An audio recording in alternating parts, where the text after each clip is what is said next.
Hi, everyone.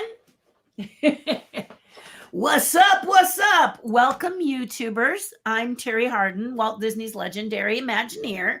If you're watching this live, welcome. If you're watching it later, please post in the comments what you think, how you think. Subscribe if you like. Basically, the idea of this channel was to chat and bring you in from the cold, harsh reality. But honestly, the cold, harsh reality is shifting, isn't it? As we gently see light at the end of the tunnel. We still have to mask up and we still have to social distance, but we've got some really, really good news. Woohoo! About the vaccines. 50 and older can start to make an appointment as of April 1st. So I'm very, very excited about that. And then as of April 15th, everyone in California can get a vaccine. And that is tremendous news. Actually, 15 days before we were told chances are everyone in California could get it or the entire United States could get it. And I had heard many states were already giving it. And that's wonderful. I'm so excited. But I'm super excited that finally in California, I can get it. So my husband is high risk. He got his last Tuesday. Yay! So Joseph Massey, if you're on this or you watch it later, thank you, because you, among others, said, just keep trying. And I actually got off after the broadcast on Monday and was able to make him an appointment for the very next day. So thank you very much. I'm so grateful you did something nice for me. So you're following my little request that I say at the end of all the videos. So welcome, everyone. You'll notice that today I was a little torn, but I went a little more personal this time because of Jessica Walter. We lost Jessica Walter last night. And as I watched the news, everyone talked about her appearances on various television shows. She was a very accomplished and her body of work actress, and her body of work was tremendous. But one of the things they failed to mention, maybe because they only had a few minutes to talk about it, was she also was the voice of Fran Sinclair from Dinosaurs. So I decided to say, hey, let me just give something that you might not know. Thank you, Jessica Walter, for your beautiful voice of Fran Sinclair. And if you watch the show, you guys have all been loving Dinosaurs, but if you watch the show where Fran is just exhausted, I think that's one of the best performances by a team. Those who puppeteer Fran, perform Fran, and do the voice of Fran coming together and just really helping us to understand how absolutely beautiful that character of Fran can be. Sometimes mothers are neglected in a series. In Fran, in some cases was, but then there were several really beautiful sequences where Fran just shines, and that is when the team really comes together and works well. So that would be Fran, and then that would be Jessica Walter. Inside was Tony Prince as the suit performer, and the puppeteer was Alan Troutman. So this is just one of those times when I thought you all should know that Jessica had a huge plethora of historical things that she did. Her body of work is phenomenal. Many love her, including myself. And of course, my husband said the thumbnail that I put up should have said, play Misty for me. But what does play Misty for me have anything to do with Disney or Disney Plus? Or you get what I mean, right? Though this channel isn't all about Disney, I just thought that the thumbnail might be a little misleading. I think my husband thought because of Marvel, but Marvel is Disney now. Star Wars is Disney now. So I decided, and Dinosaurs is definitely Disney. So if you have Disney Plus, and if you haven't, it's going to cost you $1 more. You guys heard that, right? They're raising their prices. I think they're raising it as of April 1st. So get in on it if they are not raising it. I don't know if they raised it right now. Maybe you can tell me in the comments. But I think it doesn't get raised till April 1st. I could be mistaken. And if that's the case, jump on Disney Plus before they raise it per month. Yeah. But play Misty for me. She is fantastic in that movie. Extremely scary and terrifying. You know how I feel about Clint Eastwood films, and that I want to meet Clint Eastwood. So because of this, and because, you know, any of you out there can help me have a quick lunch with Clint Eastwood, 15 minutes of his time is all I need. Just really want to thank him for his body of work, and then 1 or 2 films in particular. But Play Miss Me for Me is great. If it makes you curious that you want to see what the voice of Fran did that was not comedic, seriously scary. This was her breakout role, actually. Thank you, Clint Eastwood. She's absolutely terrifying in it, and it's really, really good. And for those of you who don't like black and white, it's in color. So yay all around, right? So that's the reason I brought this up today. I also want to bring up the Dinosaurs swag. I've got a few stories in, but I'd like to do the giveaway. Probably not Monday, because I only have a couple stories in, but maybe the Easter Monday, which is a week from Monday, I'm going to do the treasure chest on my Patreon page. I can just make it a giveaway day on that day. So you still have a week to get your stories in, and you can send them to this email if you're not sure you did it, or you can message me on Messenger, Facebook Messenger. You can do that. You can post in the comments that you'd like to tell a story, and I can reach out to you, whatever you guys need, okay? I'd love for you to get the dinosaur swag. And the dinosaur swag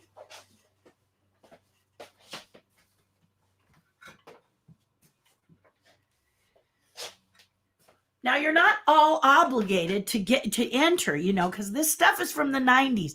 This may not be your jam, right? But if it is, the swag is quite wonderful. It's a calendar from 1993. I just piled everything together here. So it's a calendar from 1993. These buttons, which are all from the 90s. I don't know that they're dated, but they cost $1. So what does that tell you? And then a couple of magazines that are from the 90s in mint condition. This is volume 2, number 4 of the Disney Adventures, February 1992. And then a TV guide, which no longer exists, I don't think, from 1991. And I can't get in close enough to prove it, but trust me. Also with a spine that is in pretty near mint condition. So that's what I'm offering. I will probably do these pins in sets of 2, like this and this. But all you have to do is write a story telling me how much you love dinosaurs, how much your kids love dinosaurs, maybe how pertinent it is in the world today. But super, super fun, super cool. And we'll probably shoot to do that giveaway Monday, the 5th, which is a week from this Monday. So think about it.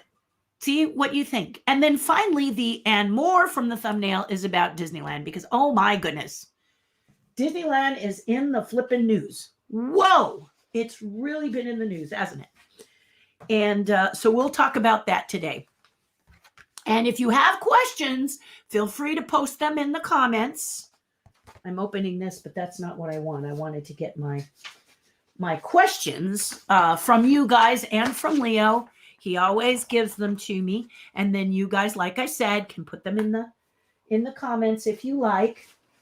And before I do that, I got a couple requests from you guys that I from 2 people, okay? And you guys can help me. So I hope you guys like being detectives, because I'm going to ask you to put on your deer stalker, grab your little clay pipe, and I need your Disney knowledge. This isn't for a contest. This is to help other people who watch this channel, all right? So what I'm going to do is I'm going to post the first one. And this comes from, let me see. Nope, that's not it. I should have had this up and running, but since I do two things together, I get a little bit,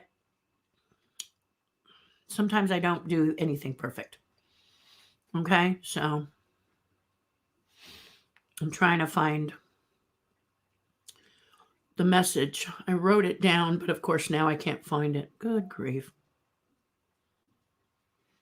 Anyway, I am sorry that I apologize for it not being, for me, not being perfect. But what does this illustrate to you guys? It illustrates if I can do this, you can do this. So let me just see if I can find what I'm looking for. I could do this easier if I knew how to do a phone. There we go. Okay, here we go.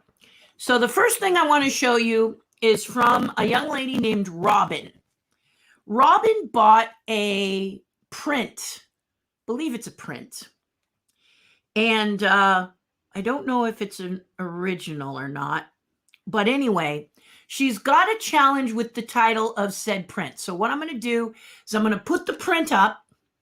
I'm going to tell you the two titles that it says it is and what her dilemma is and anything you know about this print. It says it was done by, I believe it was done by Harrison Ellenshaw or Peter Ellenshaw. It might have been the dad, Peter. Harrison was the son. So basically what she's saying is that we'll go back to this. She's saying that what happened with her is that she bought this and the title on the receipt was different from the title on the painting or print. Okay. So she's trying to find out what is the real title. And I think she's pretty clear that it's Ellen. She just wants to make sure that, you know, when you collect, do you understand what I'm saying? I think you guys do. You guys really understand what I'm saying. So I'm going to pull this picture up for you guys so you can see it. Here it is. So here is the picture. Now it says,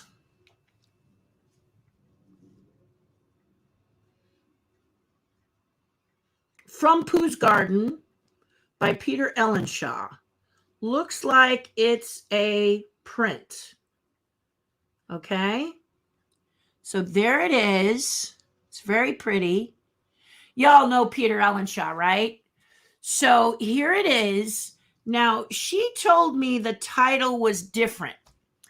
But this says From Pooh's Garden. Now, this title looks authentic, but she says the other title is different. Anyway, what I'm going to say to you right now is anybody who knows anything about this picture, please post in the comments and share with us now if you have any questions of your own. But I promised her that I would put it out to you guys because you guys are so smart. I think it's really sweet that somebody thinks I have any idea about everything that Disney makes, but I don't. So, but what I do have is access to all of you. So if you're someone who collects Pooh or you know about this Pooh illustration, then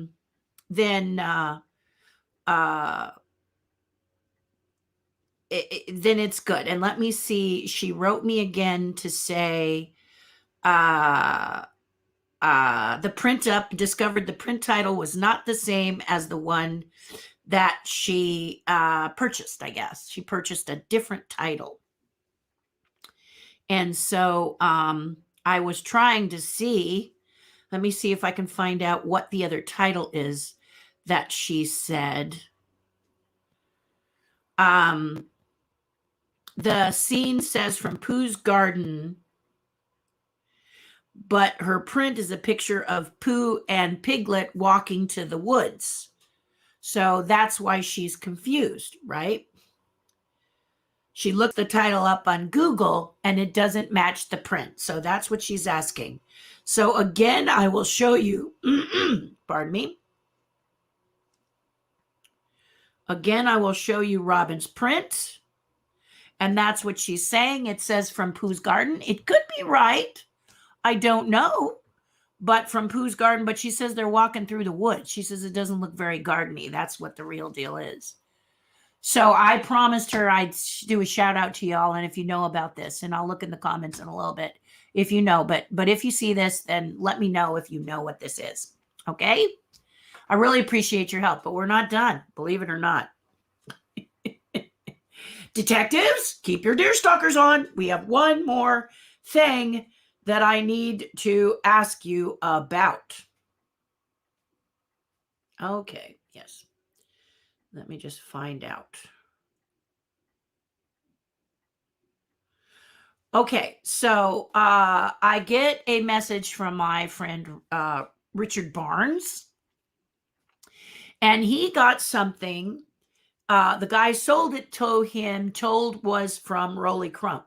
Now, it has the feel of a Rolly Crump, and I know Rolly. In fact, I'm going to reach out to him to ask Rolly personally, but I thought this was also good for you detectives. Okay, so this is a print. And there is no signature. He was kind of hoping there was a signature on it. It does look very Rolly, doesn't it? But is it? Is it a Rolly? If you know, let me know, okay? Because I promised him that I would pull that up. So there you go. I know I'm supposed to give you these wonderful Disney news, but I needed your help in those two items. If you know what they are or you have any information, you can also message me. You don't have to put it in the comments. But, and I don't think these people are saying they're upset, they got schnockered or anything. They love the pieces. They just are trying to find that key that's got them confused, right?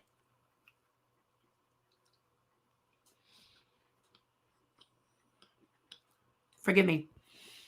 It's kind of like getting Tigger in the mail and they're telling you it's Figment. You know something's wrong. So there you go. Disneyland is definitely in the news. And, oh boy, Leo sent me a bunch of questions. I'm sure you guys got a lot of questions too.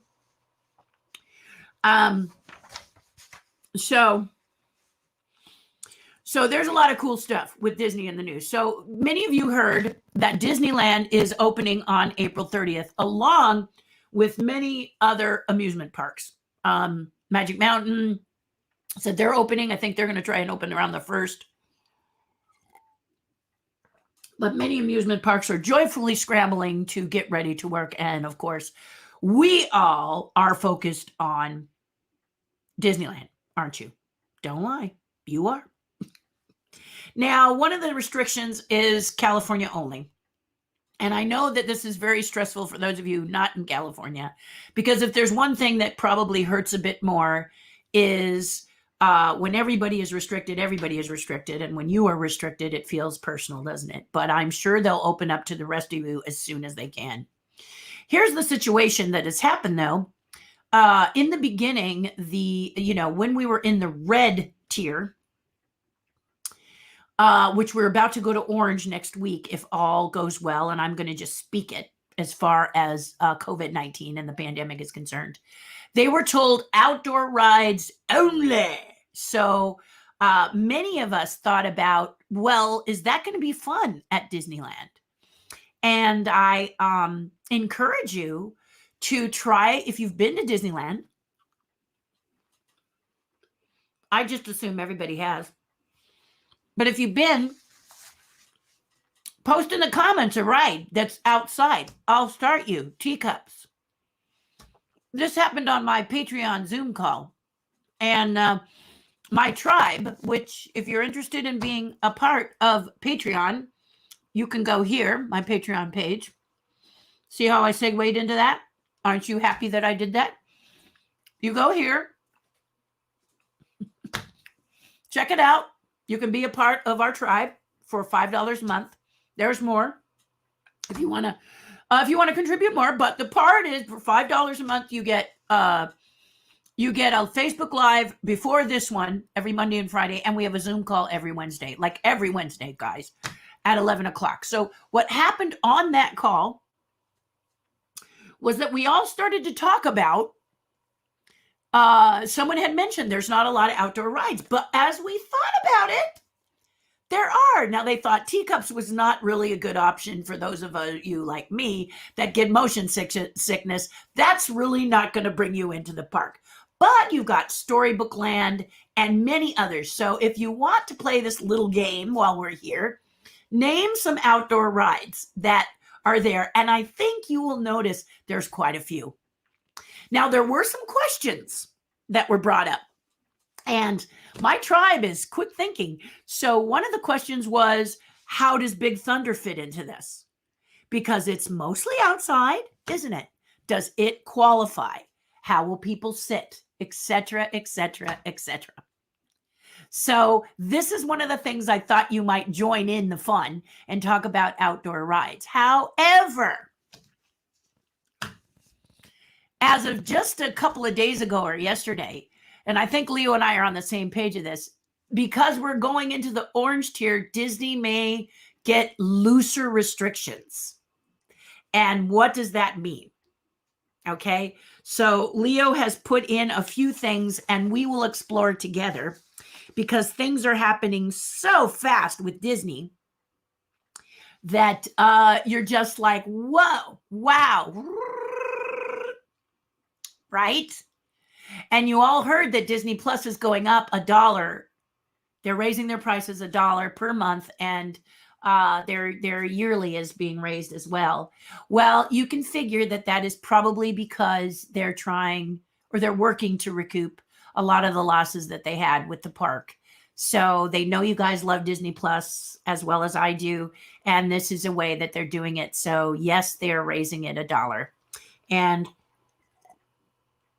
hopefully that will help them. Now, my question to you is, I think that raise happens at the beginning of April. So if you're someone who really wants Disney Plus, jump in and get it for a year at the lower price before they bounce it up. Okay. If you think you want it, if it's something, I mean, it's got a lot of, a lot of stuff that you will really enjoy. I watch it quite a bit, besides having old Disney movies and World of Color and Walt Disney's, the evening stuff, some stuff with Walt. You get to learn about the cast members who work at Disneyland, Disney World. You get to learn about the Imagineers. You get to look at Pixar. You get to see behind the creation of a comic book. Every Marvel thing, a lot of Star Wars stuff, a lot of Marvel. I can't say every Marvel, because my husband says someone owns the rights to some Marvel things. So Marvelites, not everything is there, but a lot's there. Mandalorian, new Star Wars drops. They have announced that they are going to have several movies that you can pay extra for a premiere show, but you don't have to. You can always wait, and then they will eventually drop on Disney Plus. And then they said they're going to drop a few like they did with Soul, where it just is given to you for part of your membership on Disney Plus. So what I'm trying to say is, if you're someone who loves Disney and adores Disney, I personally think it's a good investment, but of course that's up to you. Right? So that was in the news. Disney's raising the prices for Disney Plus. Also, Disneyland, it looks like at least Disney World-ites are speculating that Disneyland will probably do a similar thing with Disneyland that they did with Walt Disney World, which was to not have park hopping. So you can only go to one park, and limited capacity, but because we're going into the orange tier, their capacity could be larger by April 1st, you see? So Disney is very excited, and we are too, right? Okay, so I also found this article before Leo was so wonderful. Leo Hoser told me about stuff. I've been monitoring Disney and Disneyland. Not that I'm going to go, because I would never take a ticket from you guys. I live here. So, but there's a reporter for the Orange County Register named Brady McDonald. Isn't that a lovely name? And Brady wrote some very nice stuff about, he's a theme park reporter. So he's kind of keeping his hand on the pulse of theme parks. And I was very grateful that, he wrote this article, and he opens with soaring on Dumbo the Flying Elephant, riding on Space Mountain, or Journey into the Haunted Mansion is going to be a huge different experience since the pandemic, because in the age of the coronavirus, Disney has had to make some changes. So he's done a little in-depth study here that I wanted to share with you in case you did not get to see this. So parks that are opening are, of course, Disney, Universal, SeaWorld, Six Flags, Legoland, and the Cedar Fair has already reopened in the United States with ride restrictions and protocols that have been implemented. So he is talking about a 20-page COVID amusement park guideline that each of these parks were given. Now, I wonder if that was 8.5 by 11 size pages, or were they like legal size where it's like, what is it, 8.5 by like, what is that, 15, 13? Was it like a contract? I don't know, but it came from the Department of Public Health, and they did all these safety rules for like roller coasters and stuff like that. Now, if you've ever been to Disneyland, I'm assuming you have, it switches back like tight. We are a very small park. And I've said this before, Disneyland is a different park from Disney World. Disney World and the Magic Kingdoms in Disney World have space, where we don't. We're Disneyland, and we don't have a lot of space. So we're close together in a lot of places. Even California Adventure thought about space, which is why the Taste of Disney was a lot easier for them to do there than it would have been done at Disneyland, because Disneyland is closed. Okay? It is. If you've not been there, it's intimate, as I like to say. So here's some new rules. Seating patterns, safety checks he mentions. Really nice of him to do this article. So you have to wear your face masks. You have to maintain a 6-foot distancing in the ride and in the queues. So what is being suggested is a lot of what they did with Rise of the Resistance. You remember Rise of the Resistance and how you had to get a number and a time? I don't think it's going to be like that fast and then it's going to fill up and you can't do anything. But I think what it's going to do is that they're going to, what I think is going to happen, and that's just me thinking, it's no, I am the legendary Imagineer, but I'm not the great Gazoo. I don't have all kinds of great knowledge. But what I think is going to happen is that they're going to probably, like many of you have told me about World of Disney, when you go on City Walk, where you get an appointment and your phone buzzes and you go and you shop. Which sounds like many of you said that's a pretty good plan. So that's what it looks like they're trying to do, is to carry from Downtown Disney and do this. So if you're game, a lot of people say it's going to be a lot of fun. People who did Taste of Disney, who got tickets, who are doing it, say it's really lovely to walk around the park, even though many things are closed, many things are open, and they like walking around in the area where it's not really, really crowded. So you would get that opportunity if you decide to jam and do this as soon as they open, okay? They talk about how they've been enforcing the mask wearing rules and the social distancing in Downtown Disney. So all attraction queues must be outdoors, okay? Parks must install plexiglass dividers on the switchbacks. Can you imagine the investment Disney had to do in plexiglass? Again, we're very close together. We're very close together. I mean, one of the things I think would be very interesting if they open it and allow us to do it, which at this point, I'm not sure if they can. I've got to look at Leo's questions as well. But honestly, Haunted Mansion, what is it going to be, like 3 to 5 people that watch the room stretch? To me, that sounds really cool. I think that would be cool. But are they going to be allowed? Because that is indoors. Queuing is indoors. So you may be like 3 people get to go down the elevator. Then you get to go, if your phone buzzes and it's time for you to ride that ride, if that ride is even allowed, because it's completely indoors. So I don't know if it's going to be available to you. Like, I don't know if Pirates is, right? According to state guidelines, Disneyland could use a virtual queue, which is what I talked about. A virtual queue could be a great way to alleviate this problem. Where do you hang out while waiting to go in the queue? That's a good question. You guys are so smart. And that is a very good question. I don't know. Parks will have to close any rides that cause a rider's mask to fly off due to speeds. Interesting. And other dynamics. Parks will be required to provide new masks. That kind of sounds like Space Mountain, but again, Space Mountain's all inside. So, and then they have to provide face coverings if a person loses their mask. So now you've got that going on, right? They got to make sure they've got masks for you in nice seals, and if they're smart, the masks will just be plain. Okay. If they start doing, you guys, okay? If they start doing illustrated mask a la Disney, you guys will be on a ride and go, oops, lost it.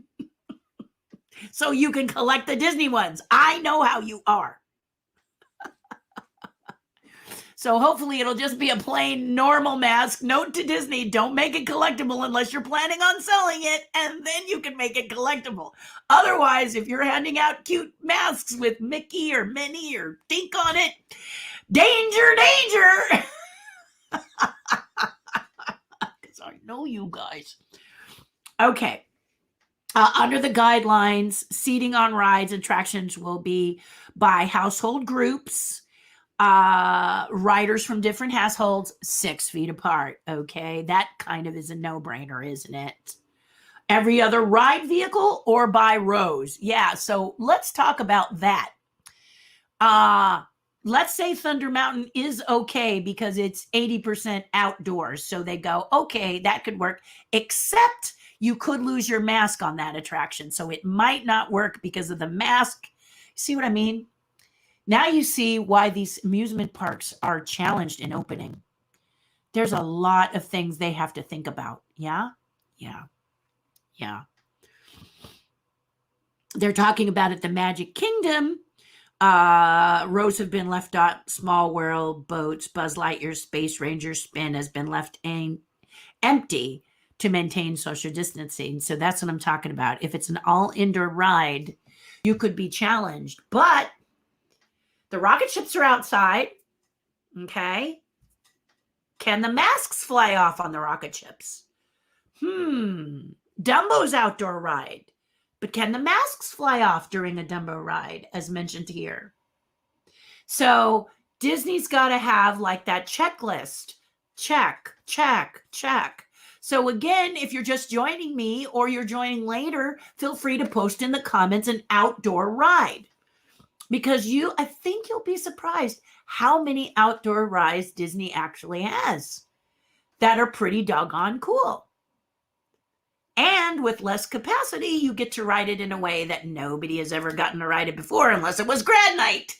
So, so this is really neat, right? Look at the bright side, guys. That's what this channel's about. This could be really fun, making me want to go, what? No, I'm not. No. Okay, so then they're talking about employees. Okay, parks are encouraged to check rider height requirements, avoid contact with visitors. Now, this is the part that sucks, okay? Because how many of you social distance from the employees? Now, if you're someone who does that, you are really missing Disney and all of the beauty that it has. Let me tell you what a classic Disneyite does. The cast members at Disneyland are their family. Okay. They know these people by name. I especially know a lot of the people at the Disneyana store.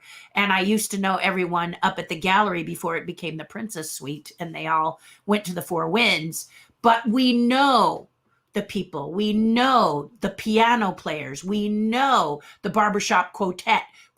We know the cast members in each store. They are our family. Ohana.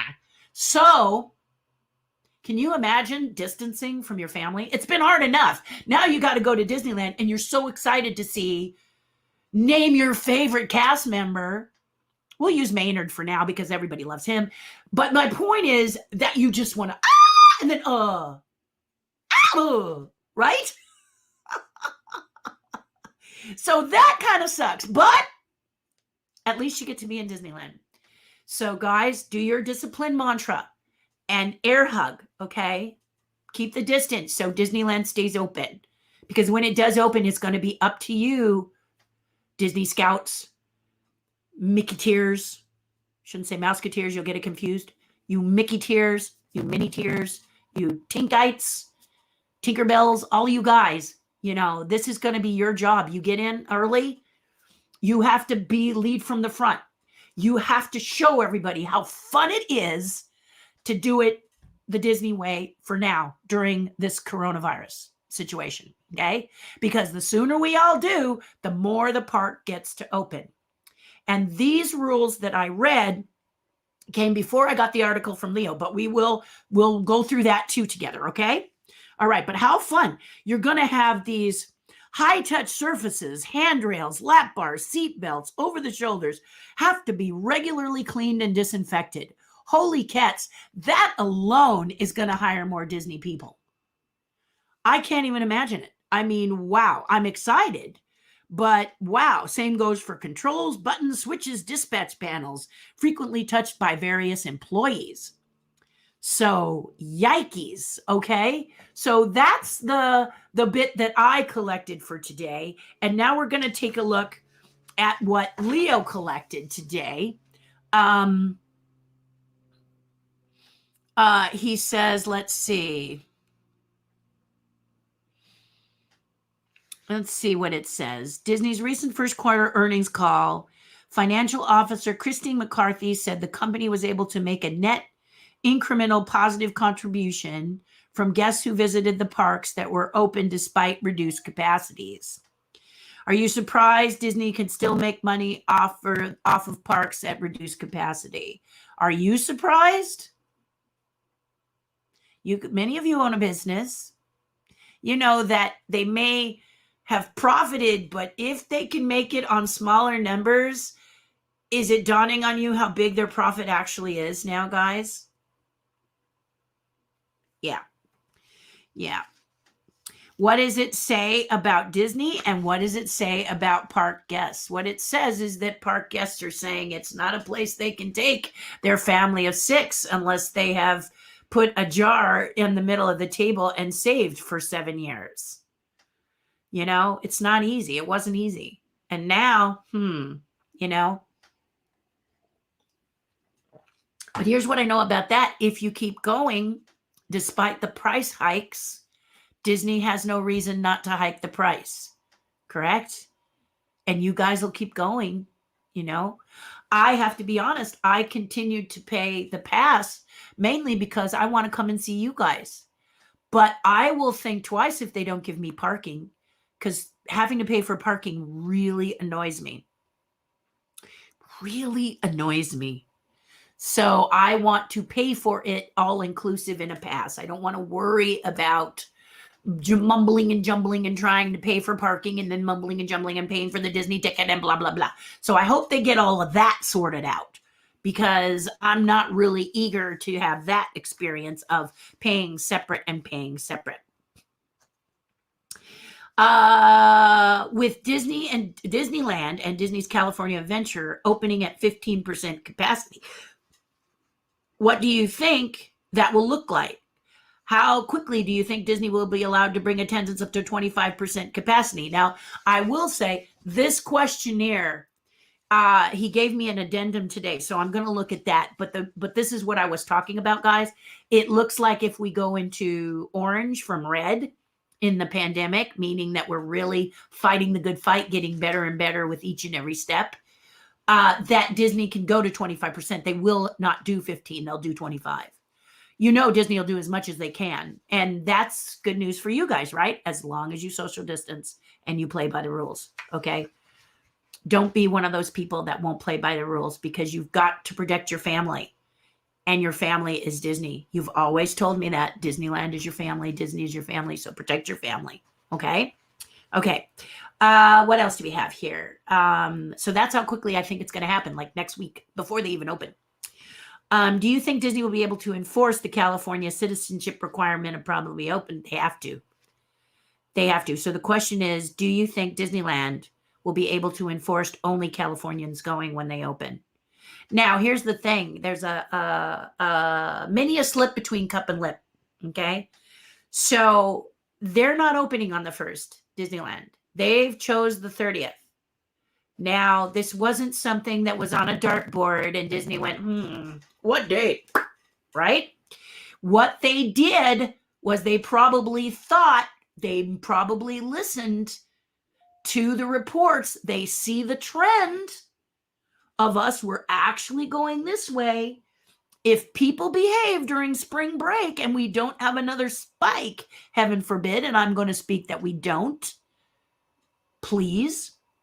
But if this continues, by April 30th, Disney can do a lot of changes without ever having opened. Smart, right? Yeah. It's the reason Disney's Disney. Yeah. So what can happen is you can just see right now, 15% was red tier. If we had stayed in the red tier through April 30th, as I understand it, Disneyland could still open at 15%. But now that we look like we are going to be in the orange tier as of April 5th, we're being told here in California, magically 25% will happen for them. And what did they actually do? Right? They just took their eraser, erased that one, and put in a 2. Yay! See? You see? And if we go from orange to yellow, then they're going to be able to bring in more people. They may even, though I doubt it, they may even be able to open it to other states. Now, the question here is, will they be able to enforce the California rule? As long as it's in place, they have to, or guess what happens?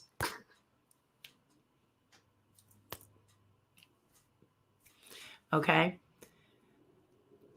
Yeah. I'm sorry to say that is going to be a hard, fast rule for a while. But should we slide into yellow, that might. See, when it comes to amusement parks, they are absolutely right. It's fuzzy. It's hazy. You can't necessarily see all the writing and print on the paperwork, right? But at some point, they're going to be able to let other states in. And let's say if you go into the yellow tier that they'll be able to let other states in. What has Disney done again by waiting till the 30th? And now they don't even have to worry about the California rule if it should be lifted before April 30th. You see what I'm saying? All these other parks racing to open on the 1st. Again, remember how Disney sits comfortably, quietly, and contemplates, studies, examines, so that they can do the best they can once. Not 3 times, not 2 times, once, okay? So what I'm saying is, by the 30th, they may not have to worry about California being the only one. We don't know. It's possible. And then they've saved themselves a lot of headache.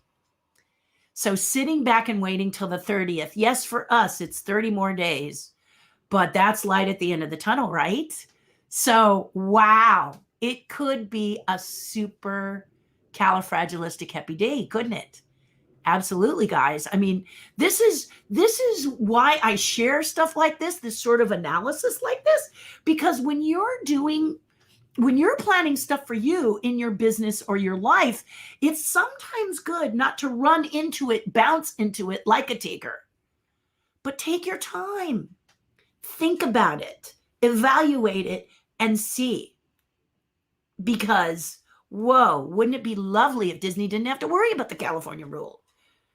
Because we've gone from yellow to maybe even a lower. You know, we're working hard here in California. I'm just praying we continue to do so and we don't have a spike. We're working really hard. I mean, with the vaccines starting in April for people over 50 and for everybody on the 15th, guys, do you realize that not too long after going into May, if California has a lot of people that have had the vaccine, guess what you may not have to do? Now you do. But if everyone in California gets vaccinated and it's limited to California, let your mind just run with the positives. Think about your life with the positives. Think about how if we keep in California working the way we've been working, by April 30th, we could be in such a low tier, we may not have to do the rules that they are restricting us to it now. So light those candles, guys. Sit in the corner, say your Nam Myoho Renge Kyos. Pray, that's my bit. Pray that we keep being good, strong, and doing what we're supposed to do to protect California so that your Disney can be open to all y'all. Right? Right. Yeah. It's very, I mean, I've said it before, takes very little effort to do what they're asking. And how lovely it would be, wouldn't it? Yeah. So that's my feeling on it. I know it was kind of long, but I've been really running with this. Okay, the first thing I did was help people to understand there's a lot of outdoor rides if you're restricted to outdoor attractions and you can't go indoors to indoor attractions for a while, okay? And then right after I thought of this with my group on the Zoom call, Gavin Newsom announced that we were going into the orange tier from the red, and it was, oh, happy day. Oh, happy day. It's on the run. It's on the run. So we'll have fun. So we'll have fun. We just gotta stay. Okay? So exciting. So exciting. So let your mind run. Let your mind imagine being with your friends. What is your ideal new Disneyland experience? Because it is possible because they've waited till the 30th. Thank you, Disney, for being so smart. Remember, they're the ones who came up with Disney Plus before the pandemic hit. They had no crystal ball. They just were in front. This is leading from the front. This is being a Smokey the Bear and preventing a forest fire, not trying to put the forest fire out after it's occurred. And you know how many television stations were running to put out the fire of, oh my goodness, I have no theater to release my movie in because everything's locked down. They're digging in the toolbox. What have we got to show on TV because we don't have any other venue that we can do? Whereas Disney is like, yeah, man, here it is. So in your life, be it something you want to create, something you want to do, a business you're going to do, think about being a Smokey the Bear and preventing that fire before it even starts. Try not to chase stuff. We can't always not chase stuff. Take it from me.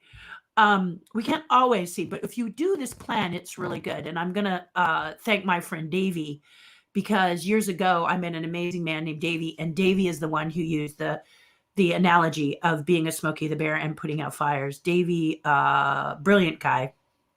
And I was very grateful to him because he really sort of put it in perspective for many of us that were in this gathering. So, so that's why I'm kind of bringing it up to y'all, you guys today, is that you let your heart run with the Disney that you love, Disneyland that you love, especially if you're in California, because you might get to see it. Okay. They're not hanging back to hurt you. They're hanging back because they might get more. They might be able to do more, right? And that's what Leo is saying here. How long will I wait before trying to visit Disneyland? Well, honestly, guys, I would love to visit it right away because I miss you all. But it will depend on how many people are allowed. You know, I, as Disney's legendary Imagineer, have walked the park very often and experienced it with just a few people in the park. A lot of times it was me and the cast members. So I know how fun this is. Also, I did a grad night where if you ever got to do grad night, I don't know if they do those anymore, but they used to invite schools. And oh my gosh, it was one of the most fun things. The cast members would stay up and operate attractions, and you felt like you were the only people in the park. Another time is because I was an Imagineer, we had parties there that were exclusive to us. So I've had a lot of blessings that way. And I want you to be able to do that. Many people have said they would really like to experience Disney the way Walt did in the beginning, where there weren't a lot of people in there. So I don't want to take a ticket from you. I live here and I love it. Don't get me wrong, but it's not, it's not some, I mean, I am Disney. I live Disney every day in my sculpting and my art. And then also my own art, which is not Disney, but Disney is a very big integral part of my life, as you all know. So that being said, it is not, I don't need a blood transfusion of Disney, but I know there are people out there, many of you do, don't you? You've really been hovering over depression because Disneyland has been closed, and I want you to be able to go. So you do everything you can to go so that you feel better and you stay on this earth because you're valuable. Okay, this has been very hard for you, I know. And many people may not understand how much Disney means to you, but so what? You know how much it means to you. And I've said this before, you know, all they have to do is think about a ball club or a sport that they love, that they never miss. They paint their face a certain way to go to the games and whatever. They have tailgate parties. Same thing, guys. It's just insert Disney here instead of your favorite, you know, football team or basketball team, right? Yeah. If you have a passion for outdoors, if you have a passion for photography, if you have a passion for art like myself, it's all the same. And I collect a lot of wacky stuff too. So, and I have a lot of Disney and I love it. So don't let anybody dish you for your love of Disney. And if you have it bad, you need it like a transfusion of blood, so be it. You know, I want you to get in there and get in that part first.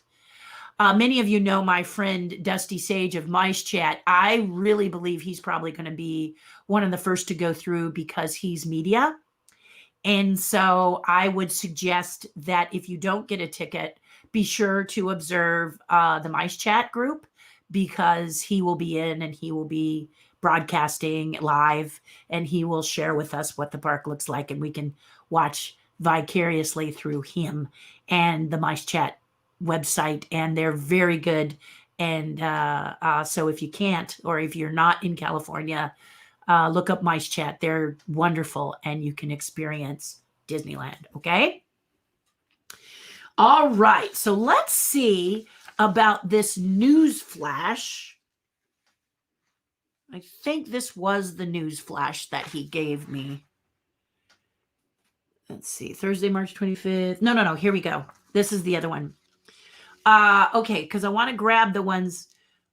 So yesterday's news, Disneyland Forward Initiatives reviewed yesterday by who? Mice Chat. Isn't it funny that I would bring them up? Disneyland is now willing to self-fund its future expansion projects without seeking a sweetheart deal and tax incentives from Anaheim and Orange County. That's very interesting. Now, before I read the rest, why do you think Disney would do that? What is your thoughts on that? Let me give you a little hint, okay? A lot of times an actor starts becoming a producer and they create their own production company is why? Because they can have control over the roles that they do. They can simply go pitch and play the role if they want, right? Yeah.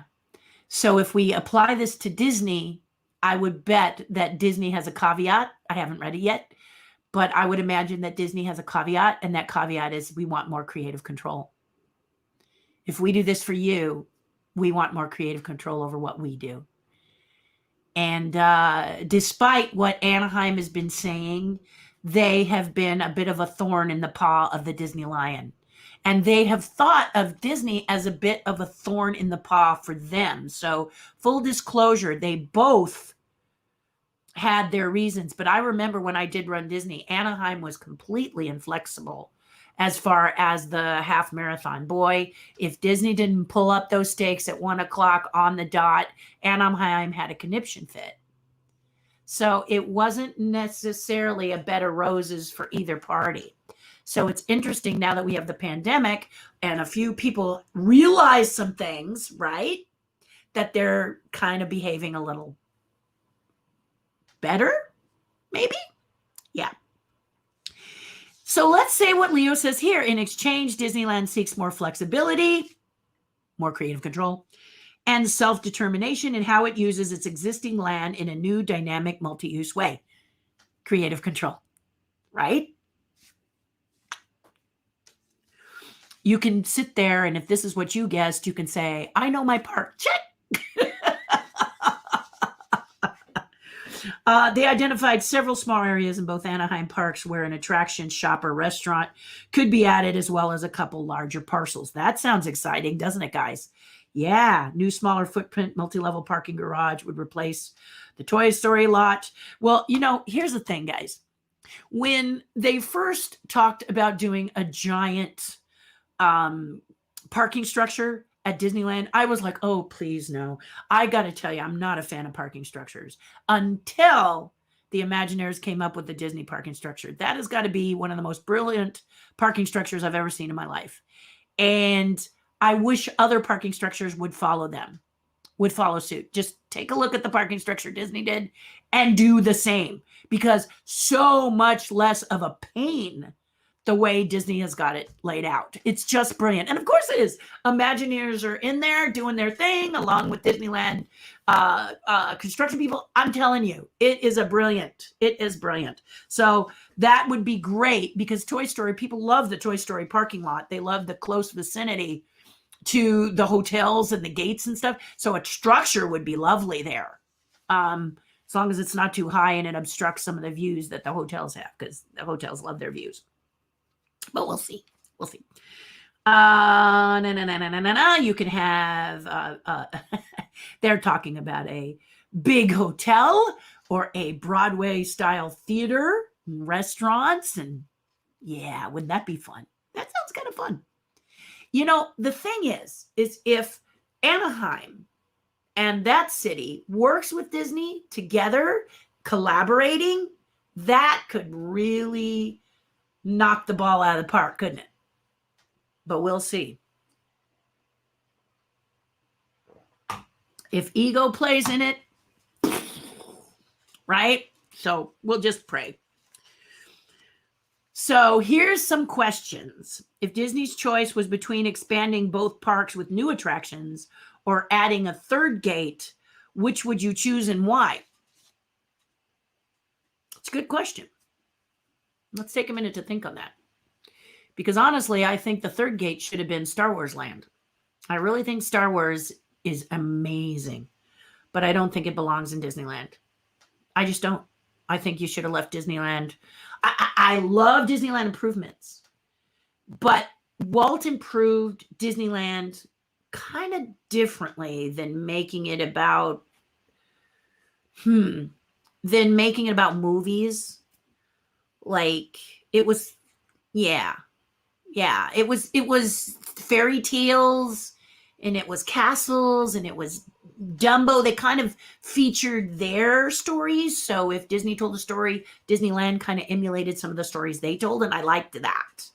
And I don't mind it continuing, continuing to build like that. But I think it would be nice. And actually, California Adventure and Marvel, I'm cool with that too, because California Adventure is a different egg for us to crack, right?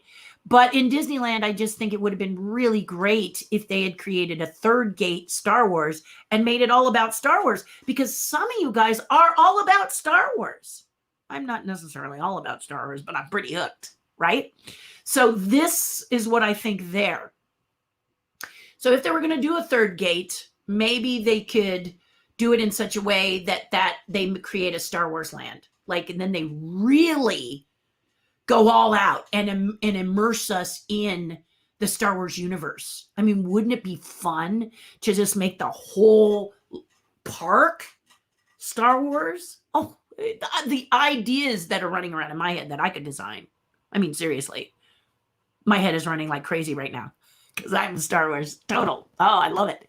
So that would be my thought. And then the other parks could be expanded, and then you have 3, you know. I don't know if that's possible, though, because the land is tight. Like I said, we're very intimate there, so I don't know. A lot of times when they build things big, like they did with Galaxy's Edge, things are sacrificed in order to create new things. So something that takes more brains than mine, for sure. What one Disney attraction from Disneyland Paris, Shanghai Disneyland, Tokyo Disneyland, or Orlando's Magic Kingdom that is not in Anaheim that you would bring to Anaheim? Here's the problem. We don't have the space. That's one of the reasons they're not here. Believe me, if Disneyland could figure out a way to bring Tron here, they would do it. Tron is amazing. Tron is amazing. But as I said before, you have to sacrifice something 9 times out of 10 in order to put something in Disneyland right now. And what are you willing to sacrifice? What are you willing to change? What are you willing to eliminate? What are you willing to lose?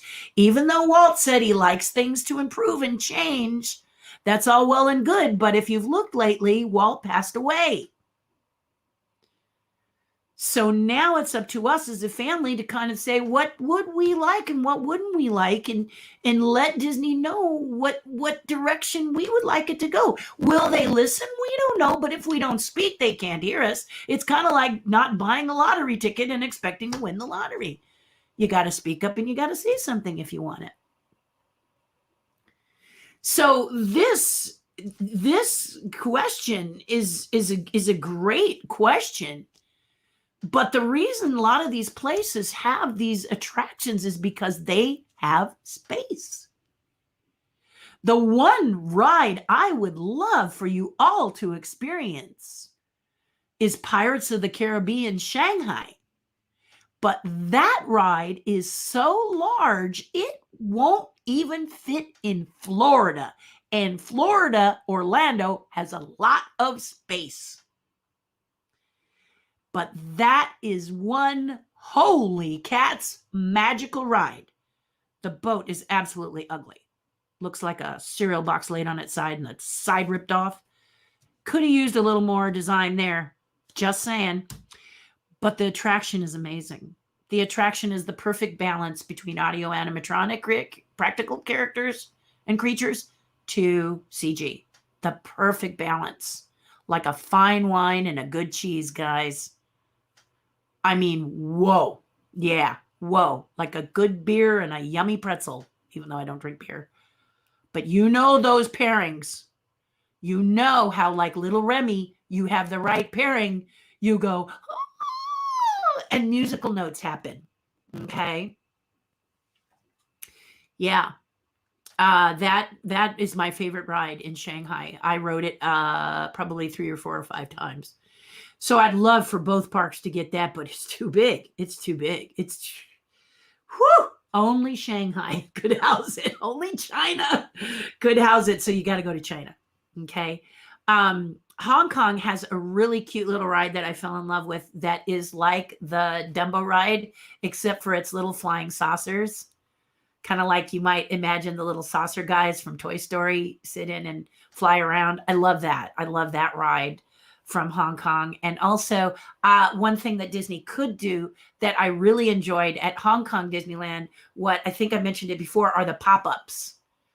So there's these attractions that just pop up. They sort of inflate and they're not real large. They pop up in areas that are open, again, meaning open with space. So you may not get to have as big of a pop-up as Hong Kong has, but it's really fun. And what it is that you have cast members that play characters that take you through and you run around and do an adventure.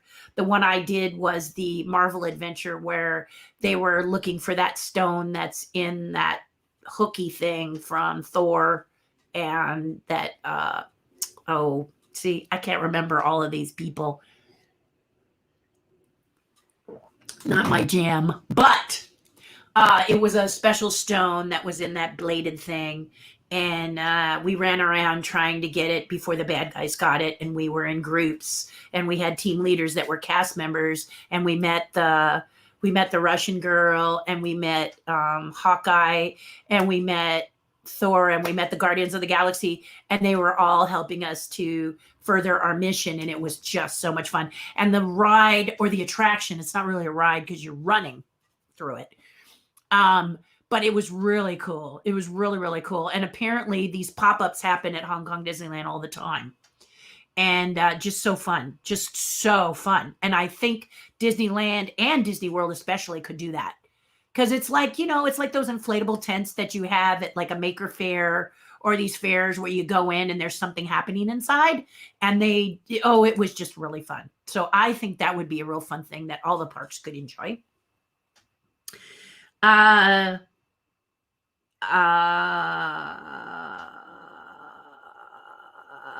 and it would be nice to have a dragon under the castle, wouldn't it? That's not going to happen. But since you're asking, would be fun. So there you go. If it's a new third park, where should Disney get most of its ideas and inspiration? Like I said, Star Wars. He's saying Epcot, Disney Tokyo Seas, Disney Animal Kingdom, or something completely new. I really think it should be a Star Wars land, honestly. Now, Leo does point out here with this question that if you haven't seen Tokyo Disney Seas, oh my goodness, you got to see it. Okay? Amazing. Amazing. Again, though, I don't know where Disney would put a Disney Seas. But if they could put a Disney Seas, that would be a great thing to have, because if you've not seen Tokyo Disney Seas, it is beyond belief mind-boggling and beautiful. Yeah, it's beautiful. I couldn't get my husband out of it because it has an attraction land that completely surrounds itself around 20,000 Leagues Under the Sea and the Nautilus, which is his favorite movie. So because it's his favorite movie, it was like, taking, you're trying to pry him out of there. Forget it. When I took him to Japan, he was there for a long, long time. And anytime he could go back, he was like those of you who need an infusion of Disneyland like you need blood. Okay. He just loved that land and took picture after picture after picture, minute pictures. Okay. Because he loves the Nautilus. And in Paris, they have that tour, did the exact same thing. So, you have your obsessions. Those are his. He loves this movie. And oh my goodness, he was so, so happy. So you do pick out a good thing. I say Tokyo Disney Seas would be a great addition. Maybe not exactly like the one in Japan, kind of a new, our version here, so that people from Japan could see what we did here. And just like you could go there and see what they did, right? Would be very cool. If something new, what are some of the ideas you would explore? Definitely Star Wars. Okay. You have so many opportunities to create a Star Wars land now that Mandalorian is up on Disney Plus, and all these other films that are coming out that are being done by a lot of female directors and stuff. Whew! I mean, think about it, guys. What a cool land. Okay. One of the things I loved about Mandalorian 1 was those little critters that they rode that looked kind of like a tadpole. I'm so building one. Okay. I'm going to build one. No, seriously. I'm building one. But if I can build one, Disney can have it. You know what I'm saying? Disney could build it. And wouldn't that be fun to see them running around? People riding on the backs of those, and it's running around. You know how I do it. You guys are smart. You know how I am as an artist. Super simple to do.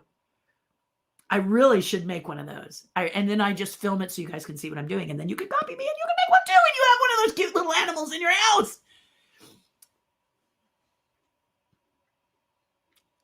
people who love Star Wars love interacting Star Wars, okay? Love to pretend and play and game. But with it attached to Disneyland, you get people who don't like that. They don't want you to speak in Tatooine. They don't want you to say rising sun or whatever you say. They don't want to hear it. They want to know how to get to the bathroom and stop talking to me weird, okay? Leave me alone.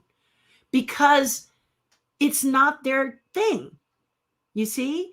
But if Star Wars was made into a third gate and they expanded it into all things Star Wars, then if Star Wars is not your thing, you don't go.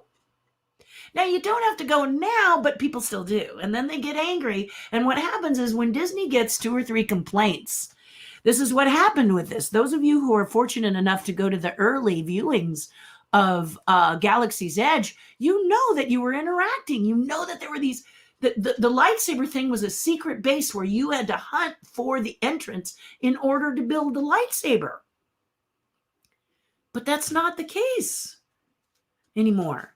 Cast members were told they were not to interact with people in this way unless they thought the guest liked it. So as a guest, I encourage it whenever I go, and it's a wonderful experience, but they cannot initiate it. And that's a shame because it's a lot of fun. It's a lot of fun. So this would be the opportunity that hopefully all of us could play in a big Star Wars arena. And I just think that would be the coolest thing ever. I just think that would be the coolest thing ever. So that's me. But Star Wars is my jam, guys. Star Wars is what put me where I am today. The history, if you look at my portfolio, you look at my body of work, it's so shocking that I don't even believe it myself. No, seriously, I've done a lot. But it all started with Star Wars. I did a lot before Star Wars, but people were telling me, it's a hobby. What are you going to do with that? You better figure out what you're going to do. And I was kind of like, I'm going to do this. I don't know how. I'm not sure why. And then all of a sudden, Star Wars came into my life. And that's the way I'm doing it. And the rest is history, man. Feel free to Google my name, Terri Hardin, and you'll see that the Google has a real fun time going like this. And my friend Joshua Schaefer actually did what he calls a biography on me. It really is more like my whole history. It's like, and he keeps adding to it as I tell him stories, because he goes, you didn't tell me that. Like, for example, if I might digress a little bit, Renegade. Okay, you know this show? Maybe you don't. I didn't. And I did the voice of a parrot in an episode called The Maltese Indian. Well, my friend from Tex from Texas, called me 3 days ago to say, Terri, I was watching Renegade the other day, and he saw my name in the credits. So people are digging up shows that I never thought would see the light of day again. And people are calling because they'll see my name in the credits, or they'll recognize my likeness or my voice or my puppet characters or my handiwork. But that's what I'm saying, So how fun would it be, to immerse yourself in the Star Wars experience? Now, if Star Wars isn't your jam, this isn't it, but because you have Disneyland, you can immerse yourself in the Disney World, can't you? See, so that's my feeling about that. Thank you for asking me that question. What's one long Shuttered Yesterland Disney attraction you'd revive? Oh man, I'm just thinking, okay, because there's one that just like popped into my head so strongly that I kind of got a whiplash by it. But there's so many. But attraction would be, I want the Swiss Family Robinson treehouse back. I love I love Tarzan, but I like the Swiss Family Robinson Treehouse. And I think a lot of people did. Swiss Family Robinson is a book. And I just think it's timeless. So I really miss it. I really miss it. I also miss the Indian Village. I get it. You know, maybe people aren't interested in the Indian Village, but I really love the Indian Village. Why? Because there were Indians there. There were Native Americans doing Native American dances and teaching Native American culture. And as a little girl, I would sit there for hours. If my parents wanted to go do something, they would plant me in the Indian Village and know I would still be there. I loved watching the eagle dances, talking to Native Americans about what it's like to be Native American. And I am 1/8 Native American, or 1/4. I think I'm 1/4. I don't know my tribe. The closest I can get to my tribe is Sioux, which is like saying Cherokee. So don't shoot the messenger. My grandmother was Indian. Native American. So, but I love this as a little girl. I love the culture. I love the eagle dances. I remember when I was a little girl and I was sitting in the circle that Disney used to have, watching the Indian dances, and a little boy, he was my age, came out dressed in the eagle garb with the feathers that are in a big circle. And oh gosh, it was so beautiful. And he was my age, and I could not take my eyes off him. I kept looking at him going, wow, this is so amazing. I love other cultures, guys. I adore other cultures. And I really love Epcot when I get to talk to people from all walks of life in that pavilion. You know, France and Japan and Norway, and I get to talk to Norwegians, and I get to talk to French, and I get to talk to Japanese. I love that. I love it, love it, love it. And I think we need more of it. You know, I just love the cultures. I love learning about the cultures. I'll eat the food. I may not like all the food, but I'll eat the food once, because how am I going to know unless I try it? When I was up in Newfoundland, I think is how they say it up there, they did flipper pie, and I ate it. It was a creepy thing because it comes from the flippers of seals, but seals are a vermin up there, like some kangaroo are in Australia. And they were very proud of it. It was delicious. It's not something I would do all the time. I happen to like seals, but I have a different perspective on seals living here than I do up there, where it's 99.9% fishermen. And if the seals are eating their catch, I can't walk a mile in their shoes. I just have to respect their position. Okay. Yeah. So I love all these other cultures. It's a thing I just adore. And I would love to see the Indian dances come back. Yeah. And I'd also like, here it goes again. Here it goes again. You know where all that Dole Whip stuff is? I wish they'd change it back to the Tahitian Terrace. Because as a little girl, there was no other place. As a young person, if I was going to eat, it was always the Tahitian Terrace. Let me tell you something. I just thought that was the greatest thing. I knew the fire dancer very well and the lead singer, and I just thought it was so amazing. So those are the ones I'd bring back. I love, love, love the Tahitian Terrace. I miss it. My heart just aches every time I walk by there, and it's not the Tahitian Terrace. So those are my loves. Those are the ones I really love and I really miss. Yeah, I miss those so much. And you can bring Captain EO back.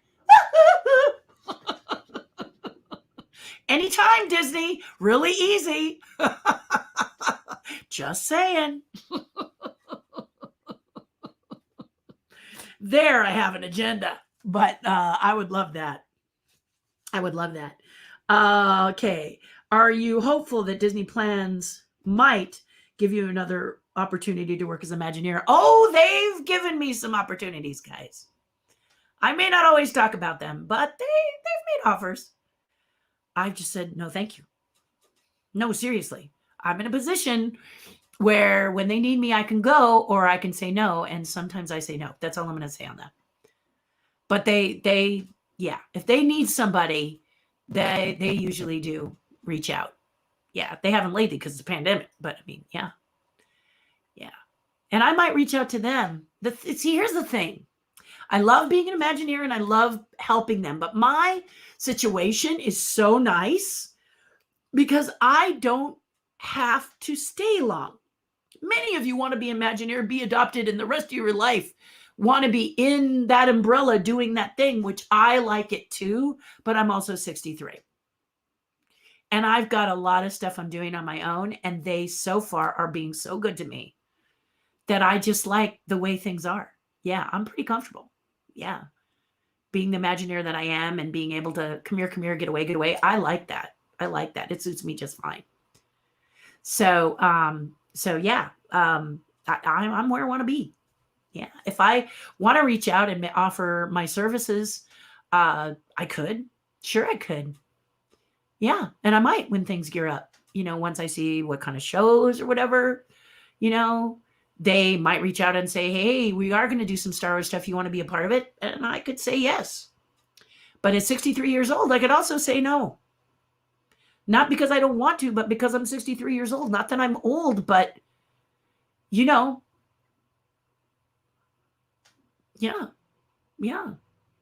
Many of you are like, what? I'd go till I was 85. You might. You absolutely might.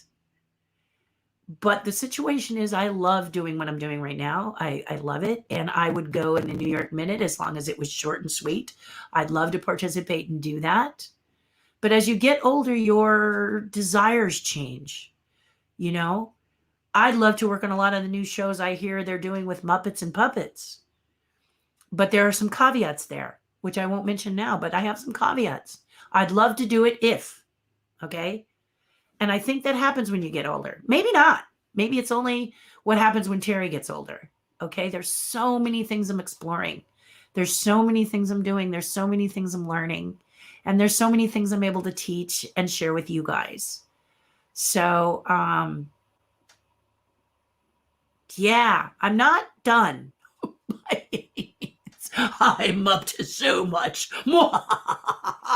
But it's a lot of fun. And as long as Disney allows me to continue to do my little sets of sculptures, I love that more than anything because the merchandise is not looking good from a lot of the stuff you guys get to collect. And if I can make you all happy with good, yummy stuff to put in your collection, then I could do that for eternity. That's something I really could do. Yeah. So there you go. Those are the questions. Let us pop over and see what you all have to say.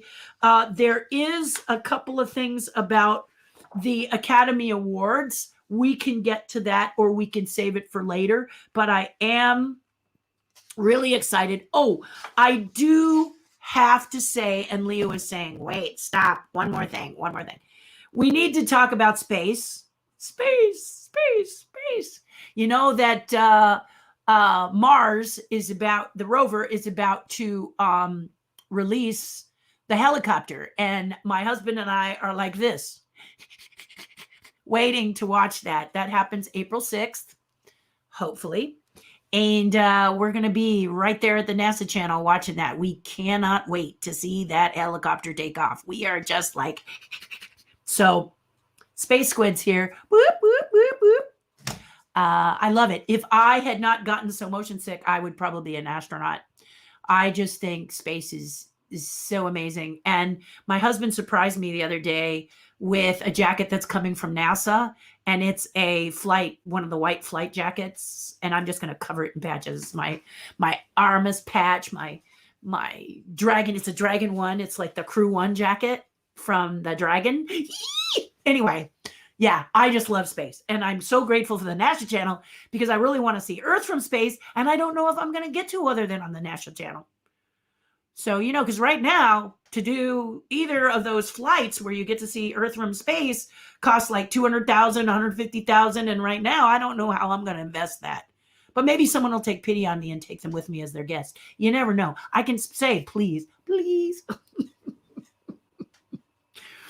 But I'm excited. That space station in space, that hotel, that's actually in my lifetime. So that would be a cool thing too. But what's it going to cost to be in space and at the hotel? And seriously, I don't have to do anything but sit in my room and stare at Earth. Like go up for a couple of days, stare at Earth for a couple of days, maybe have a little something to eat, but I would just not stop staring at Earth. Honestly, that's the huge on my bucket list. So I'm just a super freak when it comes to that. So in a recent report, Leo points out, and I knew about this, that International Space Robotic Arm, they launched a pallet of nickel hydrogen batteries, 2.9 tons, traveling per second away from the space station. It will be pulled in the Earth's atmosphere naturally, he says, burning up harmlessly, though there are no stats to support that. Yeah, that's kind of scary. Pieces could survive and fall to Earth. We've seen some of that happen, haven't we? They weren't intended to be dumped in space like this, and people have concerns. Okay, there are tons of space garbage, okay? Tons and tons and tons of garbage we have released into space. And it's not just us. I say we as the world of Earth. Gosh, we have a problem with this, don't we? And so now there is a, and I can't find it here, but the space junk they found, and what is it? There's you guys will have to tell me about it. My husband was telling me about it. I didn't get to see it, but there's a particular thing that they've released that is supposed to collect the space junk. But oh my goodness, what a job it has to do, because it's tons of space junk. Okay, we've been putting our trash there, and that's a drag. Yep, that's a real drag. And yes, Leo asks, do I remember Skylab and pieces falling back? Yeah, I do. I was honestly kind of hoping that instead of the Indian Ocean in Australia, one would fall in my backyard, because I think space junk is really cool, but not, honestly, not intentional space junk. Not like, I threw my Dixie cup out the back because Don't you just wish, you guys all seen Forbidden Planet? It's a movie done in the 50s. You should see it. The scientist makes this laser that when you have trash, you just throw it in there and it pulverizes it into nothing. That's their trash, elimination of trash. Environmental, it's really cool. This is the thing that's so great about science fiction, is it could become science fact if we could focus. If I was better at science, I would be working on that. But yeah, that particular molecule, gene, lucky thing, science stuff, just no. Rats, or I would really be inventing stuff. So anyway, that's the space junk, SpaceX, space station stuff. Yes, if it comes down, that would not be good, because no one really knows if it's going to pulverize up in the atmosphere. That's just, the trash situation. I won't get into it now, but we really need to figure out what we're going to do about this garbage and the fact that we're not really recycling what we think we're supposed to. That's pretty sad. So I know I kind of glazed over this a little bit, that space thing, and I apologize for that. Monday I'll do more, but I want to get to your thoughts and questions and ideas and et cetera, et cetera, et cetera. And then if you want, I will talk more about the Academy Awards. If you have questions, let's go to you guys now. A lot of this is going to be fun stuff like good morning from Michael Clark. Good morning, Michael. When Disneyland expands, I would love to see a land dedicated to the Haunted Mansion ghosts as they were in their mortal state. That's a great idea. So you see what Michael is doing here, everyone? This is, you don't need to rely on me to say what I like. What do you like? What do you want? And if you want to be an Imagineer, create it on social media and say you want to be an Imagineer. Okay?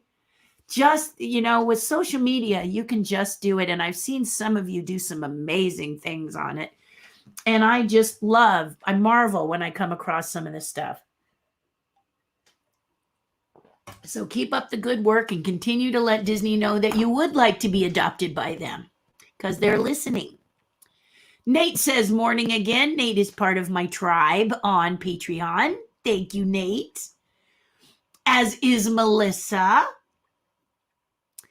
Let's see. I'm taking y'all to do errands with me today. Thank you, Melissa. I'm so excited to be with you as you do your errands today.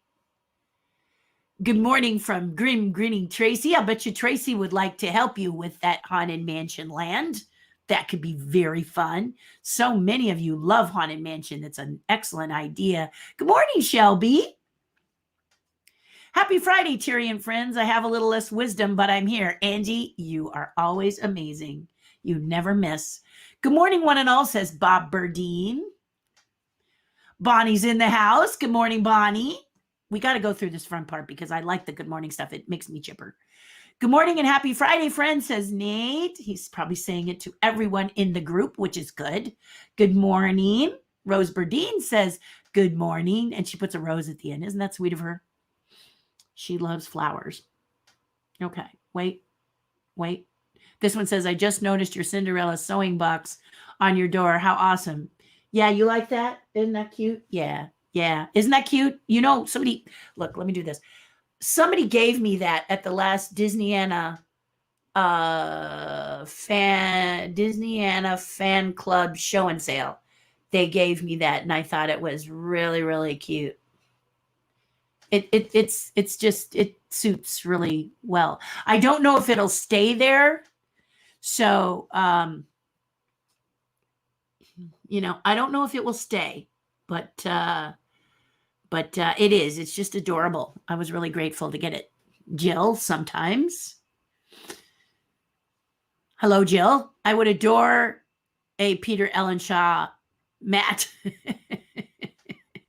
Yeah, so now we can tell her that part. Yeah, we have a Harrison Ellenshaw. I knew both Peter and Harrison, and we have a it's not a print, I don't think it's a giclée. I think it's one of the, he did it as a painting, but it's kind of one of those special paintings that he does, like a few of them or whatever. And it's a Vulcania from Guess Where. It's my husband's from Guess Where, 20,000 Leagues. You knew it before I said it, didn't you?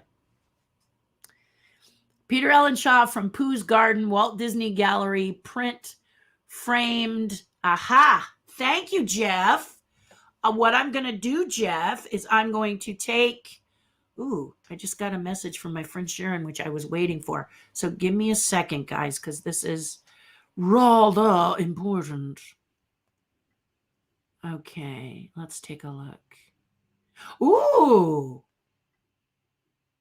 Well, yay. I'm going to say, well, yay. Well, yay. Excellent. Cool. That's good. All right. That was a Chalk Walk message. Chalk Walk is virtual this year. If you're interested in doing it, Monday I'll talk more about it. But I'm going to show you some of the things. I need to get a little bit of clarification from my friend Sharon, the team captain, as to certain things and certain, because I want to tell you some specifics if you decide to join the OUAC walkers. That's O.U.A.C. walkers and join us virtually.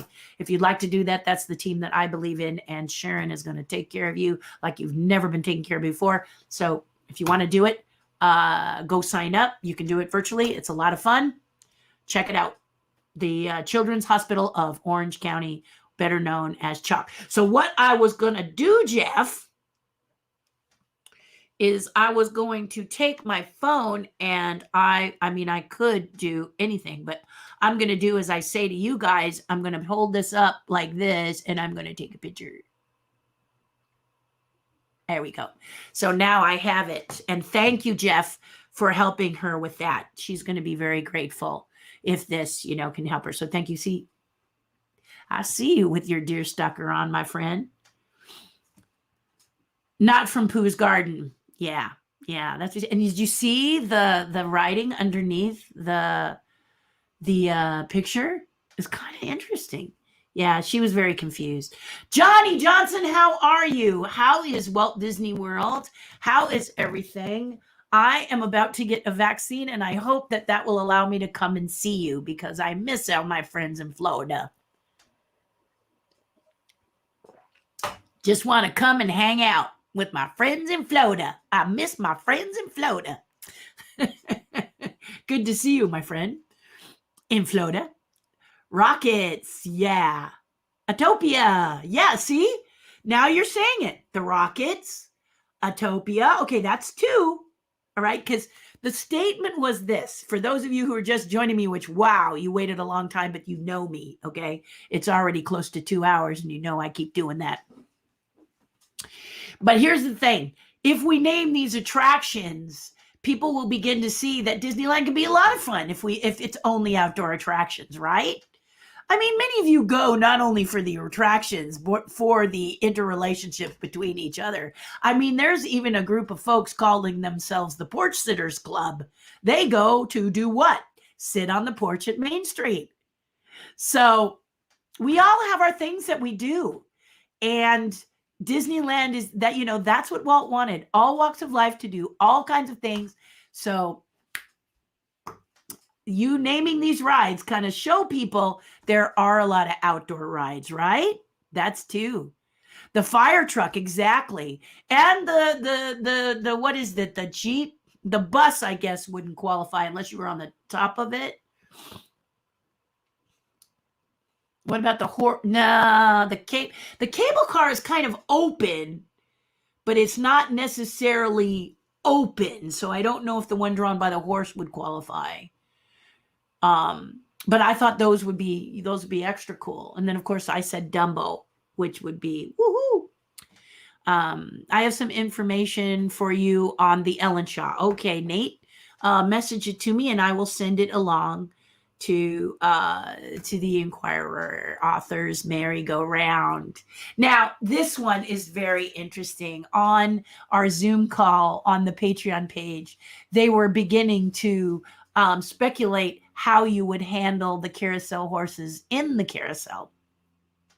And I simply said you would be alternating you'd have some distancing to do. I don't know if the horses are actually 6 feet apart. I kind of think they are seat to seat, but they'll probably do every other aisle of Wonderful Horses.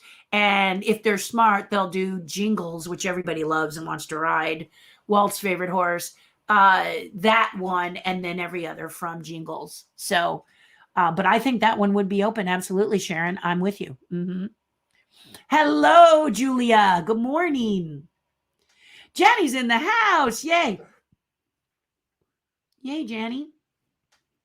Yay, yay, yay.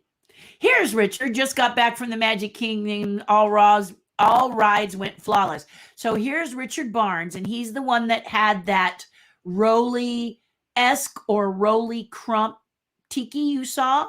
So he's the one that's kind of asking about it. Pre-show areas were a walkthrough, no stopping, such as the stretching room in Haunted Mansion. Oh, okay. Okay, so are you saying, Richard, you were in the Haunted Mansion in Walt Disney WDW? Do they have the Haunted Mansion open? That's really kind of weird. Someone told me once that Disney's profit margin is 4,000%. Yeah, that's 4,000. See what I mean? So now, remember Leo's question. Are you surprised that just a few people can give them a profit? No, you're not. Mega profit here. Yeah. But what did I say? You keep going, you keep paying the price, they'll keep raising it, won't they? Yes, they will. Loved you and all. Thank you, Kelly. Thank you. Many of you people have been looking at the podcast. I've been doing a lot of podcasts, and that's not bragging. I'm more than happy to do your podcast. I know that I was told a long time ago that podcasters are looking for guests, and I'm happy to be a guest if you need a guest. Just hit me up and we'll set it up. Yeah, I've got work to do here, but I don't mind talking with your group and sharing stories with your group if it helps you. If you're a club and you're doing Zoom and stuff, I did that for NorCal last weekend, and also the Disney and a Fan Clubs meeting. I did that too. mainly because I love you guys. I love collectors. I'm all about collectors. This is where I'm happiest as an Imagineer, is with all of you collectors and helping you to learn more about Imagineering. And if you want to be an Imagineer, how can you do it? You bet, you bet, you bet, you bet. I love talking about that stuff. So I'm where I want to be. Thank you for saying that, Kelly. I would pay more for parking than my pass. Yeah, the parking is so essential. It's exhausting because Anaheim is what? Intimate.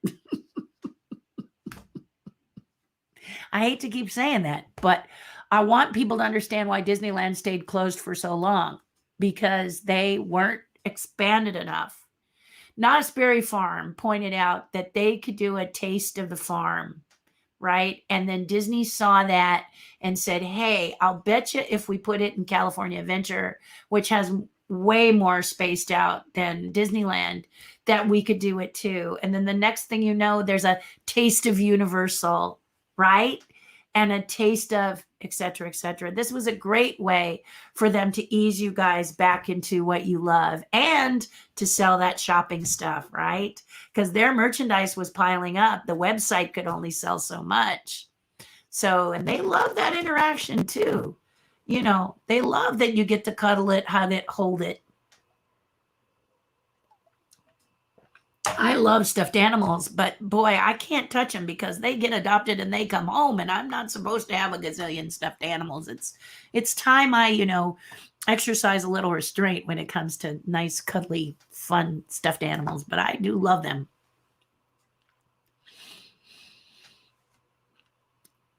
They should check vaccine cards. That will probably happen later, Deanna. I think that's really going to happen later.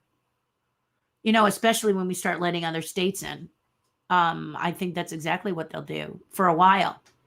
Yeah, I think that vaccine card is going to be lovely to have, in the transition. I can't wait to get mine. It's like the golden ticket, Charlie and the Chocolate Factory. I keep opening up the news praying that I can learn more about the golden ticket known as the vaccine card. Holding my husband's just got me super excited. So I can't wait to have my own. Yeah, I can't wait to be a part of the vaccine club. It's super neat. Did you guys know, if you live in California, that Krispy Kreme donuts, I don't know if it's everywhere or just in California, but Krispy Kreme donuts will give you a free donut like every day you show your card. Like you could be the same person and every day you get a free donut. Every day. I don't recommend it. You could get those COVID pounds put on, but hey, isn't that kind of fun? Now, there's some people that are kind of angry about that. I should get a free donut too. But I like it. I think it's kind of fun. I think it's nice that they did that. It's kind of cute. If you like donuts, I don't happen to eat a lot of donuts. I thought maybe I could go every day, make a dozen, and then give it to my mom. But then the first one would be 12 days old. I don't think she would appreciate that very much. But that was my thought, since I don't eat donuts that often. Yeah, I thought about it. I got to be honest. Grad night wasn't the most fun. Super packed. Pirate boats touched each other. Entire ride, just about loud teens everywhere. Definitely experiencing teens sleeping on Main Street. Bonnie, when did you go? What was the year? Because if I tell you when I went, remember I'm 63. So that's why grad night was special for me. Yeah, I actually went to a couple of them. Because my boyfriend could take a guest. And so I went with my boyfriend, and then I also went myself, and it was wonderful. It was wonderful. Like having two things I remember: the mighty microscope from Monsanto, and Leo asked what other ride I would bring back. The microscope. God, I love that ride. A beautiful kissing ride. But I love that ride because it was a great kissing ride, and it was such a fun ride. You felt like you were actually shrinking. And then the Pirates. The Pirates was really great. We pretty much had boats to ourselves. So that's how long ago it's been that I've been to grad night. So I'm sorry it was kind of a yucky experience for you, Ms. Bonnie. I really hope when COVID-19 finally goes away, I could finally visit the Disney parks. I haven't been there since I was 7. Shelby, that's a given. And when you come to Disneyland, you hit me up and I'll meet you. Okay? If I can meet you, I'll come out there. Because I was meeting people out there who would pay me a couple of bucks to show them around, and then they would say what they wanted, and then I'd do like a little special thing for them. And one of the things she wanted to know was she hadn't been to Disneyland in a long time, and she wanted me to show her attractions that might have been there when she was there. And there are a couple. So I took her to show her, and she really enjoyed it. She really, really had a good time. So yeah, hit me up when you're in town after all this is over. Autopia for Tron, LOL, even though I love it. Yeah, well, there you go. The thing is about Tron, though, and this is where we have to think as an Imagineer, okay? This is a great suggestion, Bonnie. But as an Imagineer, what do you remember about Autopia more than anything? I'll bet you I can guess. As a little kid who had to reach as far as you could to do the pedal, right? And so you rode with your mom or your dad so that you could sit up and drive properly while they pushed the gas pedal for you as a kid. You remember that? I remember that. I love Autopia. I change it back to the old cars, though. I like the classic Autopia cars. But that's me. I'm a purist. The new ones are fun. But as a little kid, that, you know, and Tron does not do that for little kids, because you have to be a certain height to ride the Tron ride. So if you eliminate Autopia, you could be taking a really cool ride out away from little kids. You see what I mean? And little kids love driving.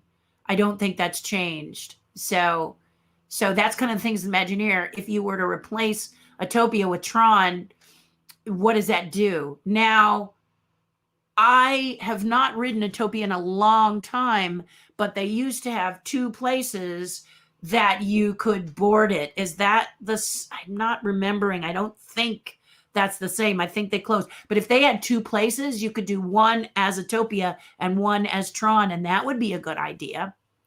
So that way you don't lose Autopia. The track might be a little bit smaller, but the little kids could still have that driving experience. And I remember how much I loved that as a little kid with my dad or my mom. And I was too short to push the pedal, but my parents would do it and I could drive. And I just loved it. And I was really about rules. I didn't want to bump the car or anything. I tried not to bump the center thing. Oh gosh, I love that as a kid. I love that.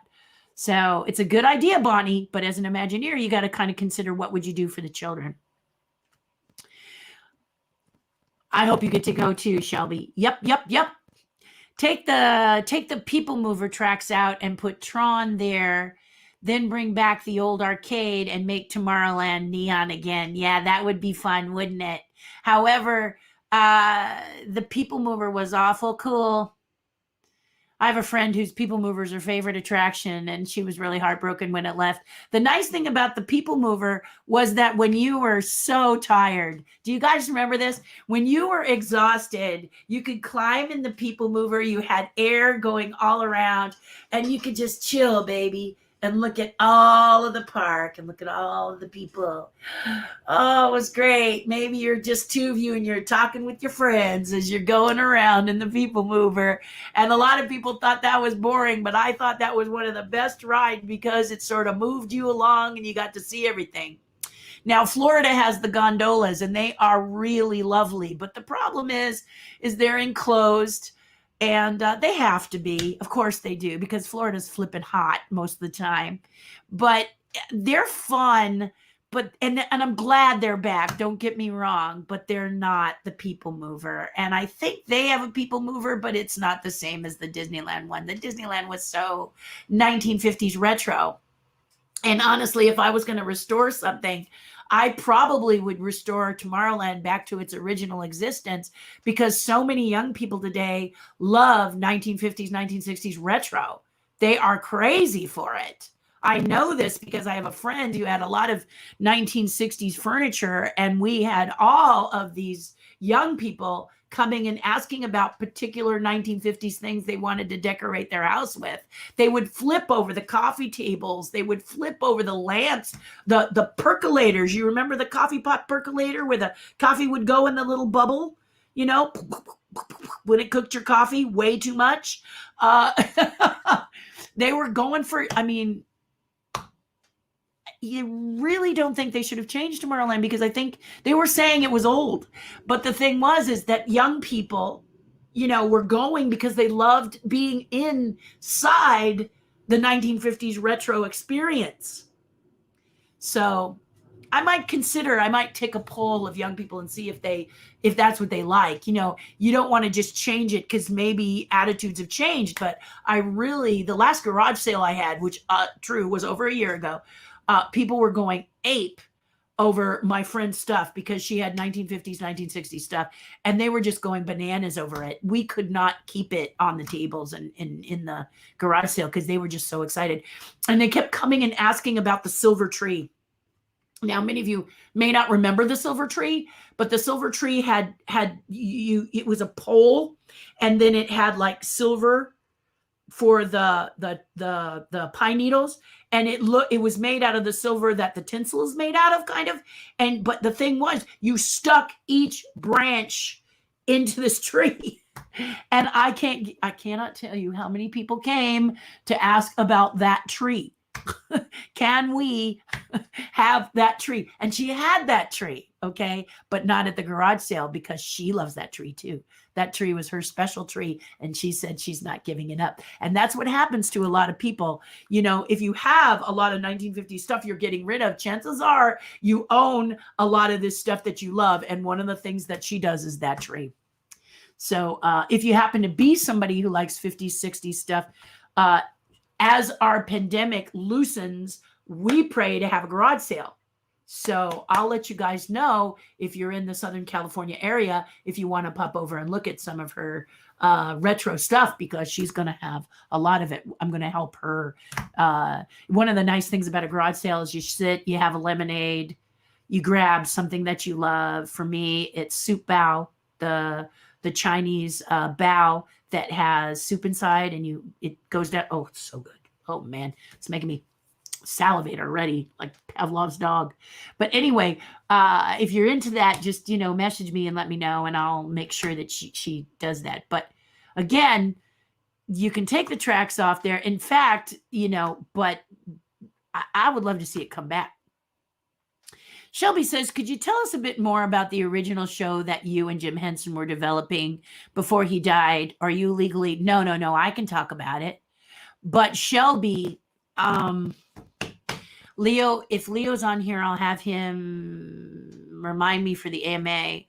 And then Monday, if I can get some pictures, I'll show you a couple pictures of what it kind of looks like. It's based on a garbage disposal. They're these like little...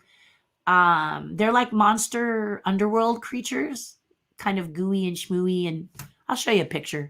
I'll show you a picture if I can find it. It's always about, can I find it? But I'll try to do that for you, Shelby. Thank you for that question. And yes, Bonnie is she's a good egg, isn't she? I say that because Easter's coming. Joseph, I want to thank you for helping me get the vaccine for my husband. He has gotten his first one, and I think I just about collapsed from exhaustion because obviously it was weighing heavy on my mind. And I just kept at it like you suggested, and he has his card now. His second one is April 20th, and I could just... I thought I was going to weep. Many of you say you weep, you can go into Disneyland. When my husband got that vaccine, yeah, that was a big moment. We tried to get one for me, Joseph, full disclosure, but she said no. But now April 1st, I can work to get mine, and I'm doing just what you said. I'm looking every day to see when signups are going to be allowed. Can't wait. Good morning. I've been to Tokyo Disney Sea many times. Can't wait to go back. Yeah, Tokyo Disney Seas is what they call an Imagineering wet dream. Forgive me if you have kids, but that's really what they call it. What the Japanese people did, the people of Japan did, was give Imagineers pretty much a blank check, and they got to have full creative control and create whatever they wanted. And the magical thing that came out of releasing someone and letting them be full on creative is Tokyo Disney Seas. So you've got to see it. It is amazing, isn't it, Joseph? Richard says, if you could ask Walt one question, what would you ask him? Would you adopt me? No. Sorry. That is one of the things that I often have said. Walt, would you adopt me, please? Would you take me under your wing and be my mentor? Will you be my mommy? Seriously, I would love to have lunch with him and just talk about the challenges and some of the things that he did to rise above those challenges when building Disneyland, because it was his vision and he never gave up. So I'd be like, because I do the same thing, but it's nice to hear someone who just keeps going to, what did they do? Because there are those dark days. We all have those dark days. And one of the darkest days for Walt was that he really originally wanted Disneyland to be in Burbank, and Burbank just didn't want it. And I'm shocked because Burbank loves Disney, Walt Disney Pictures and Walt Disney Company. They're all here in Burbank. And it's so bizarre. They love Disney, and yet they would not allow Walt. Walt had a patch of land picked. It was by I think it was by the LA Wash, maybe. But he had it all picked out, and he had offered to do the monorail for all of Burbank and all of that. And they just said, nah. And that's too bad. I mean, I know why he wanted to do it, because he could have incorporated, much like you've seen in Florida, how they incorporate the Disney studios with the animators and everything into everything else. They don't seem to do that as much anymore, but they did. And that was kind of cool. You could kind of see Walt Disney Pictures and see Walt Disney Imagineering and see Walt Disney name, channel, et cetera, et cetera, et cetera. So, I'm sorry that it didn't get to do that, but that was a huge hit that Walt took. That was the kind of hit where the arrow hits you, poof, and you fall back about 20 feet and you wonder if you're going to get up again. So that would be my question, is talk to me about that big hit, Also, talk to me about how you got up enough nerve to tell your wife that you had sold the house to do Disneyland. What was that like? I know she's in your corner. But people like to be consulted first. And it didn't sound like he consulted her. He just went and did it. I've sold the house, honey. Yes, bring Captain EO back. I'm with you, Bonnie. I would love that so much. I love it. The cost of the space hotel is astronomical. Very good, Michael. But you're right, it is. It is. It's a great idea. It feels very 2001. That's the first thing I thought of when I saw it. And I thought, oh my gosh, science fiction is becoming science fact again. The idea doesn't cost much. But to make that idea reality, yeah, that's so true. Shelby says, I always loved the costumes for Captain EO. Also, was MJ a Muppet fan? Yeah, big time. Big time. He liked the Muppets very much. Michael loved the Muppets. But here's the thing that was interesting about Michael. For the first part of his life, he was Jehovah's Witness. And then he told his parents that he did no longer want to be Jehovah's Witness, and he sort of stepped away from that religion. And he was very curious about Christianity. And one of the first shows I did was a really darling Christian puppet show, a couple of them, called Welcome the Stranger. If I can remember the book, I'll show you the book, and you can see my little character that I played, and my friend Bruce Lanoyle played a character, and my friend Alan Troutman. All the people on Dinosaurs, there's a lot of them that have gone with me since like high school. I knew these people.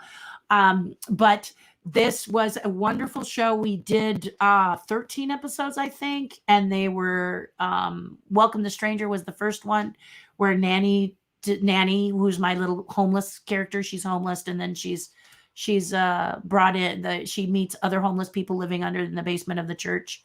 They have permission to be in the basement of the church and live there. And Nanny is brought into the fold, and she's kind of spiteful and angry and sad. She's it was one of the best lead characters I've ever done. Anyway, I had videotapes, VHS. You guys know what VHS is. Look at on Netflix, The Last Blockbuster. It talks about the last blockbuster video. Have you heard about this? It's in Oregon. Yeah, I think it's Bend, Oregon. And she's still in existence. Anyway, if you look at that, she'll show you what a cassette tape, a VHS tape looks like, because she shows them on the show. And I had several of these, and I gave them to Michael. I gave a set to Michael so that he could learn about Christianity in a fun way, because it was a great show to teach kids kind of the real side of Christianity, which I really loved. It wasn't a kid who was kind of over angelic, over saccharine going, I'll turn the other cheek because Jesus says so. Those euphoric sort of over sacranated, which ones you've seen.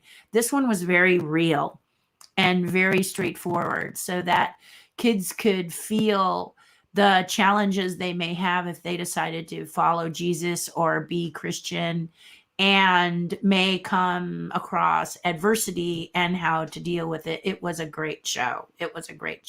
And Michael just loved those characters and was really grateful. But I gave him a set of all 13 shows. He really loved them. So to answer your question, yeah, he loved puppets, let alone, Muppets, yeah, but he loved puppets. Yeah, he thought they were very cool. What I should have done is made one of him for him, but sometimes people find that a little unnerving. If you sculpt a puppet to look like them, and William Conrad, my friend Dave Pavlonis, who was an expert at carving puppets that looked like people, did one for Bill Conrad, and Bill was like, okay, can't have that in my house. Okay, because he was given it, and he was like, I love you, Dave, but I can't. That has got to go back to you, because it's kind of creeping me out. And it was very accurate. It was very beautiful. But some people find those things a little jarring. So especially when it's like a likeness of you that's a puppet, as opposed to a caricature of you as a puppet. You follow? Yeah, that was kind of a thing with him. He was like, eek. Humans are just trashy. Melissa. Let's see. This work thing has got in the way of the stream today. Okay, Angie, I understand. Darn the boss of mine expecting me to work. Well, that's why we record them, my love. We record them so you can watch them later.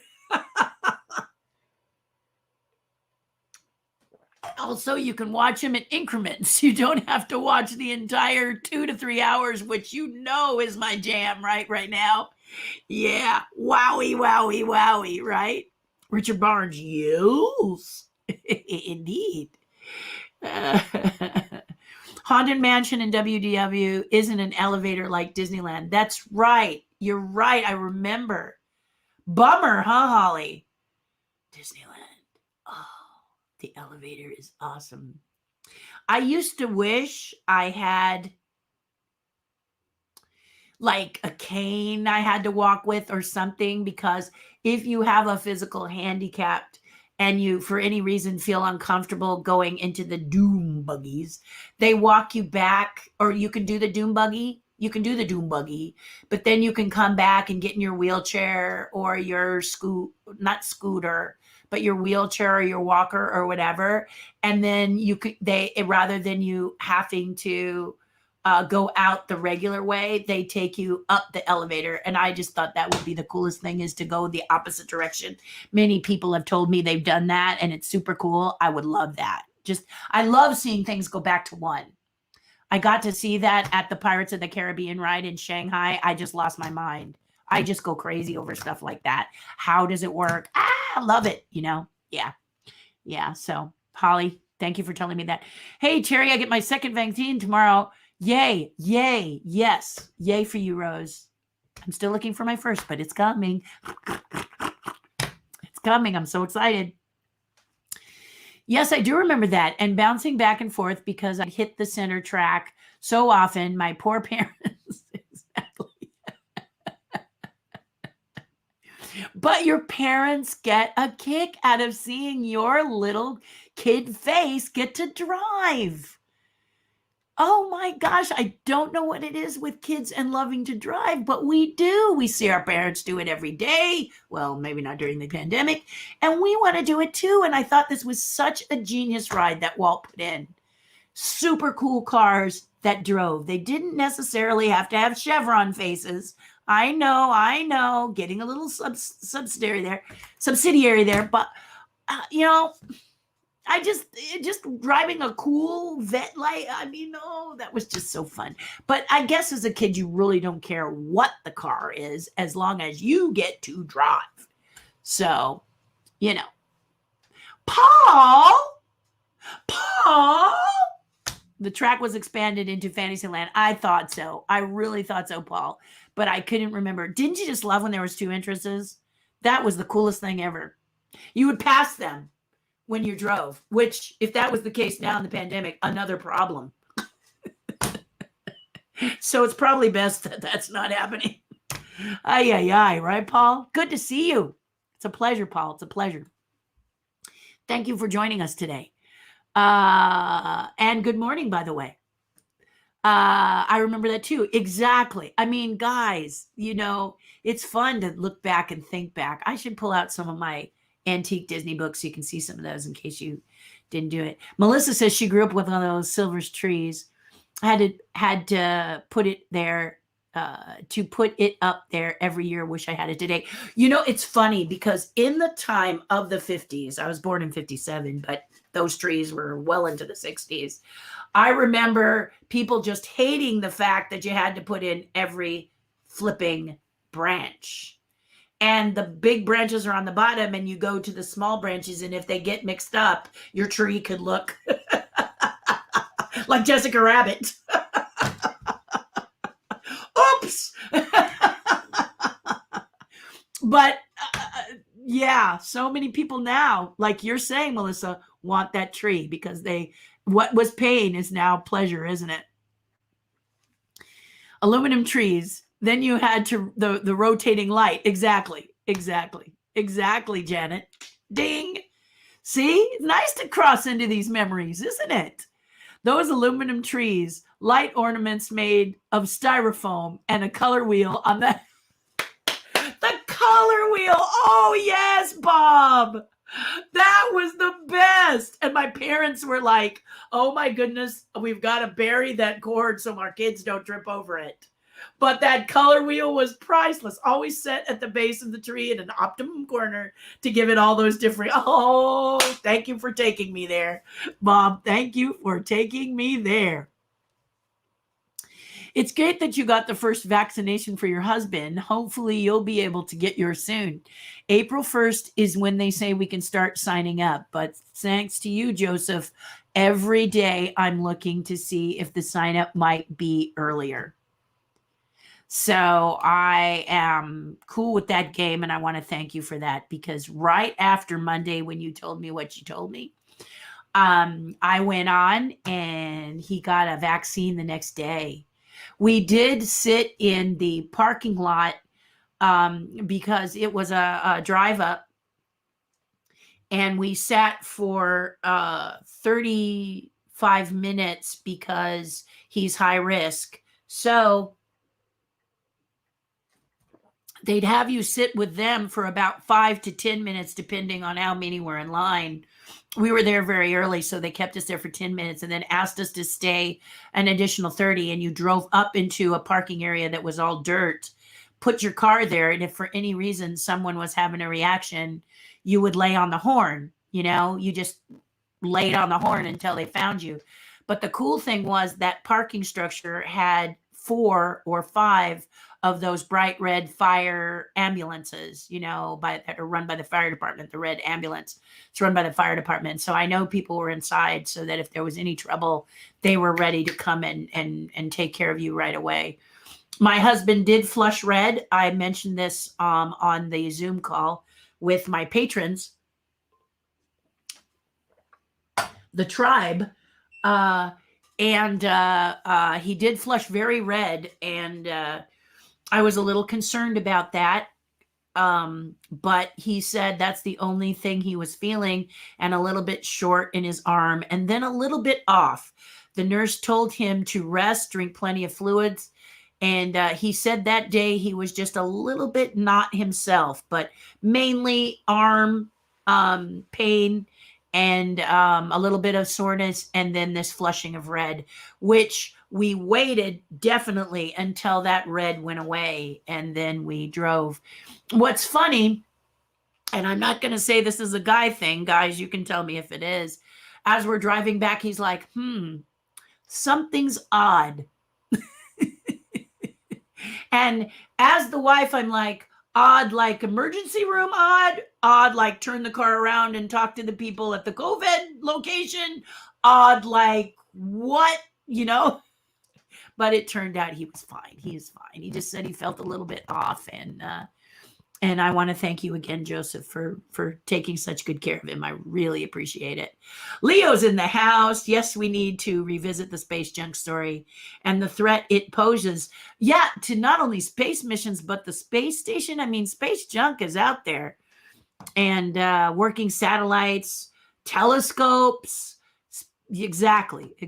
So, yeah, we'll dig deeper into that. Okay. Next Friday, if you want to, Leo. I'm game. I love space stuff. And, what was that movie that Sandra Bullock was in? I didn't like it much because it was kind of dumb, but there was junk. There was things that crashed, and, the space junk that occurred from their situation, and look all the damage it went through. So it kind of gave you an idea of, it wasn't random, but it was still bad, right? If you had to describe who Jim Henson was in 3 words, which 3 words would you choose? Richard, good question. Such a child. Yeah, he was a big kid. A big kid. Such a child. Kid for life. Yeah. Oh my gosh. Being with Jim would just, how you just would, it was like going back in time, all of you playing with Jim Henson. Like, it was like being in a playground with all your best friends, was being a Muppeteer with Jim and Frank. Yeah. I mean, there was seriousness. You weren't being silly, but it was so much fun. There were times when you were absolutely silly. Muppet 3D Theater was silly fun for me anyway. I mean, there was serious stuff. Jim had to be. He was he was watching over us, taking care of all of us as puppeteers. But there was some playful times I'll never forget. He was so much fun. Just one big kid. And I miss him. One creative kid, too. Yeah, one creative genius, too. Yeah, so much fun to be around. So inspirational just being in his light, Same with Frank Oz. Same thing. Frank Oz has got that creative genius, too. He doesn't necessarily share it all the time, but boy. He's wonderful. They're wonderful. All the Muppet, being a Muppeteer was really a lot, is a lot of fun and special. Thank you for that question. Me too. And on Good Friday, our family buries a great mom. Yes. Last Monday, you may have heard that Leo lost his mother. And so it's great to have him on today because he's full of things he's got to do to take care of his mom and bear her farewell.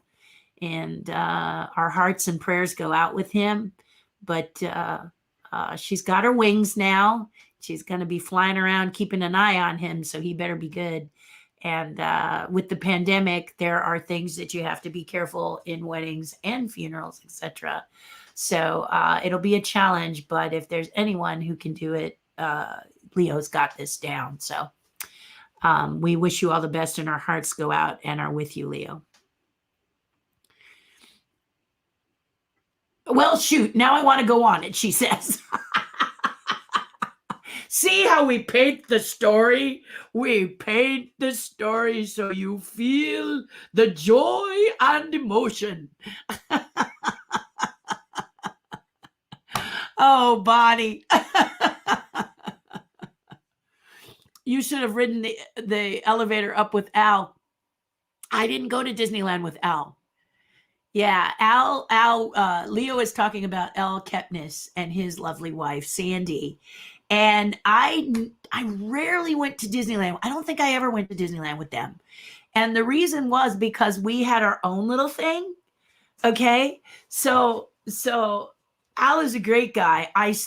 Al loved to make magnets. He also made buttons, but he loved to, and I don't wear a lot of buttons. So he said I could make magnets. I still use Al's magnet on my dishwasher that says clean, and then you spin it and it says dirty, and it's starting to get tired, and I don't want to lose it because Al was just a genius when it came to this. But we had a special thing that we did. And so they would come downtown to play at Disneyland and California Adventure. They would reach out to me and say, hey, we're in town. Can we come and see you? And there was a Denny's. Yes, Denny's. That was right by the I-5 freeway and in near where I live. So I would meet them at that Denny's at near the I-5. And the reason we did that Denny's is because then they could just get into their van and catch the 5 and go all the way back home. So that's our plan, was to make it nice and simple. And because it only took like 2 minutes to get on the I-5, we would spend a couple of hours together.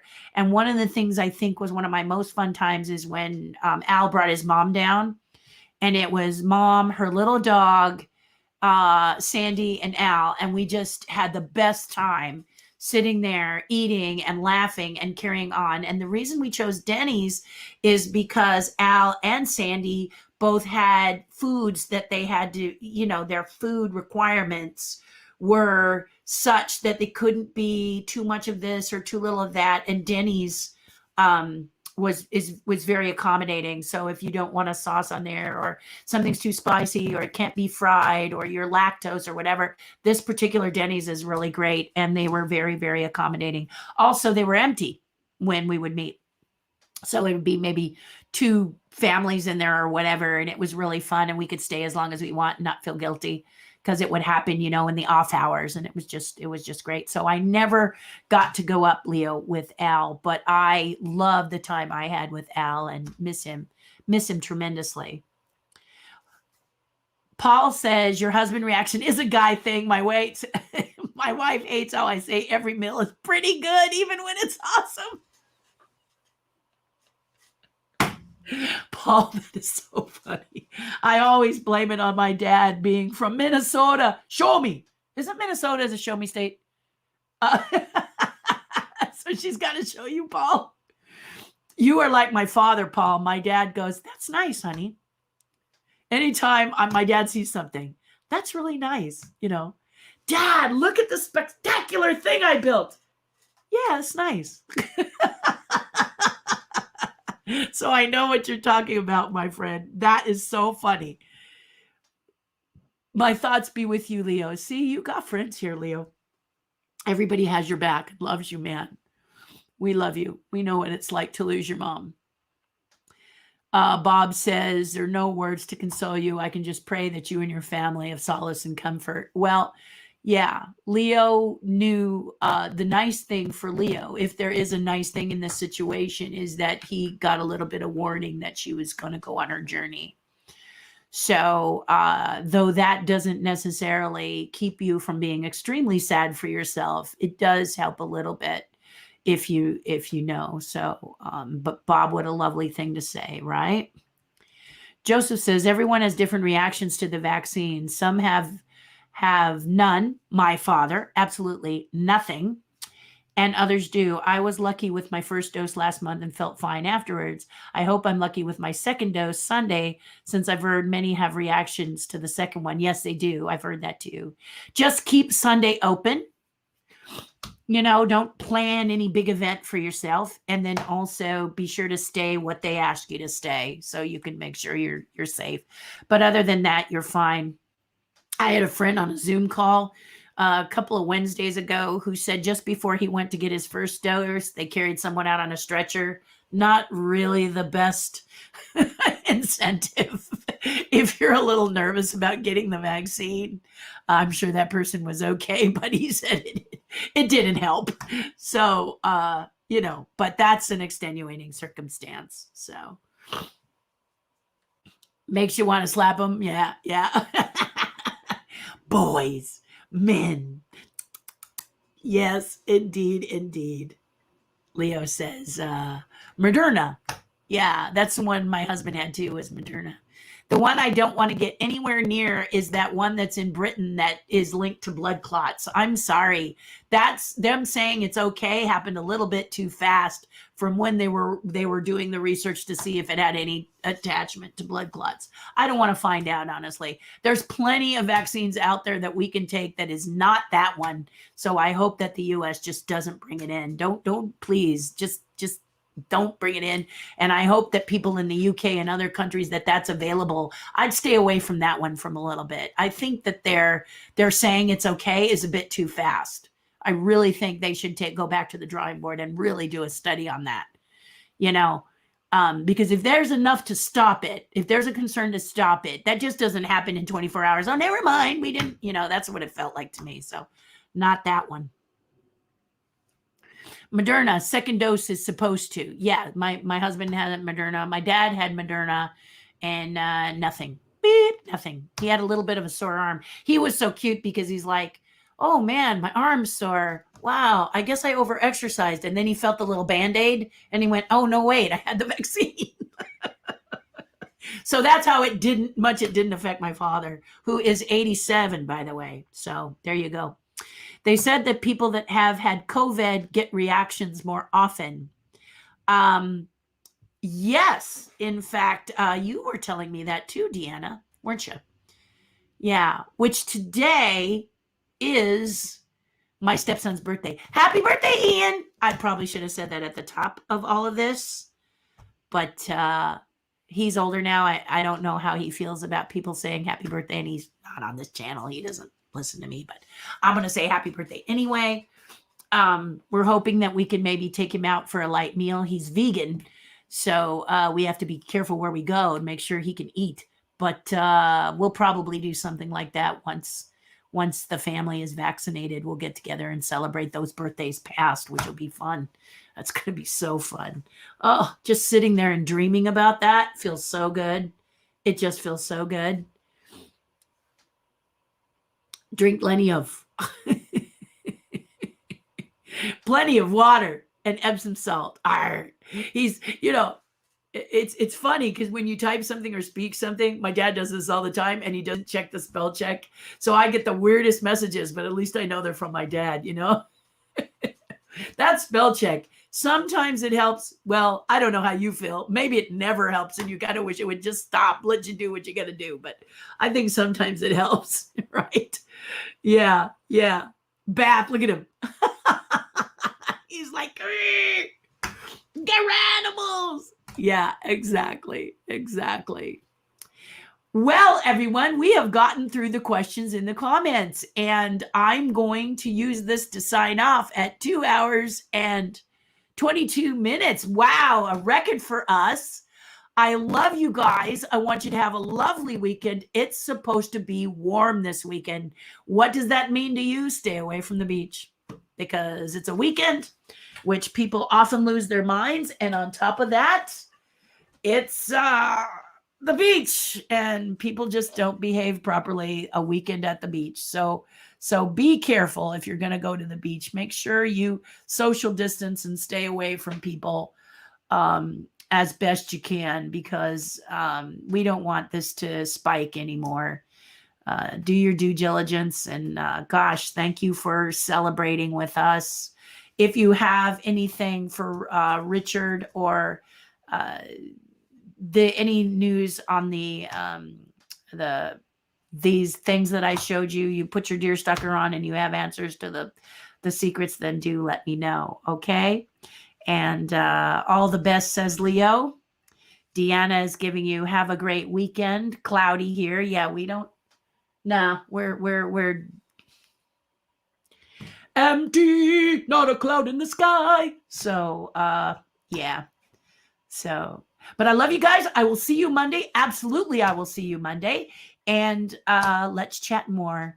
I'm more than happy to hear about your weekend. You don't have to stick with your questions on the AMA. You can always give me the questions sometimes on Monday. Doesn't matter. I may not answer them all, but I'll do the best I can. But AMA Fridays is when we really answer a lot of questions. And you can see I'm kind of working my way to when you're all going to be playing in the parks all over the world and having a life. And we'll have to come back down to an hour and a half again. Oh, how could I do it? But anyway, I love you guys. We'll talk soon. Do something nice for someone else. It'll make you feel so much better. I love you guys. Everything you do makes me feel so, so good. Okay. One more comment. Bob says, thanks for being with us. I love you guys. Take care.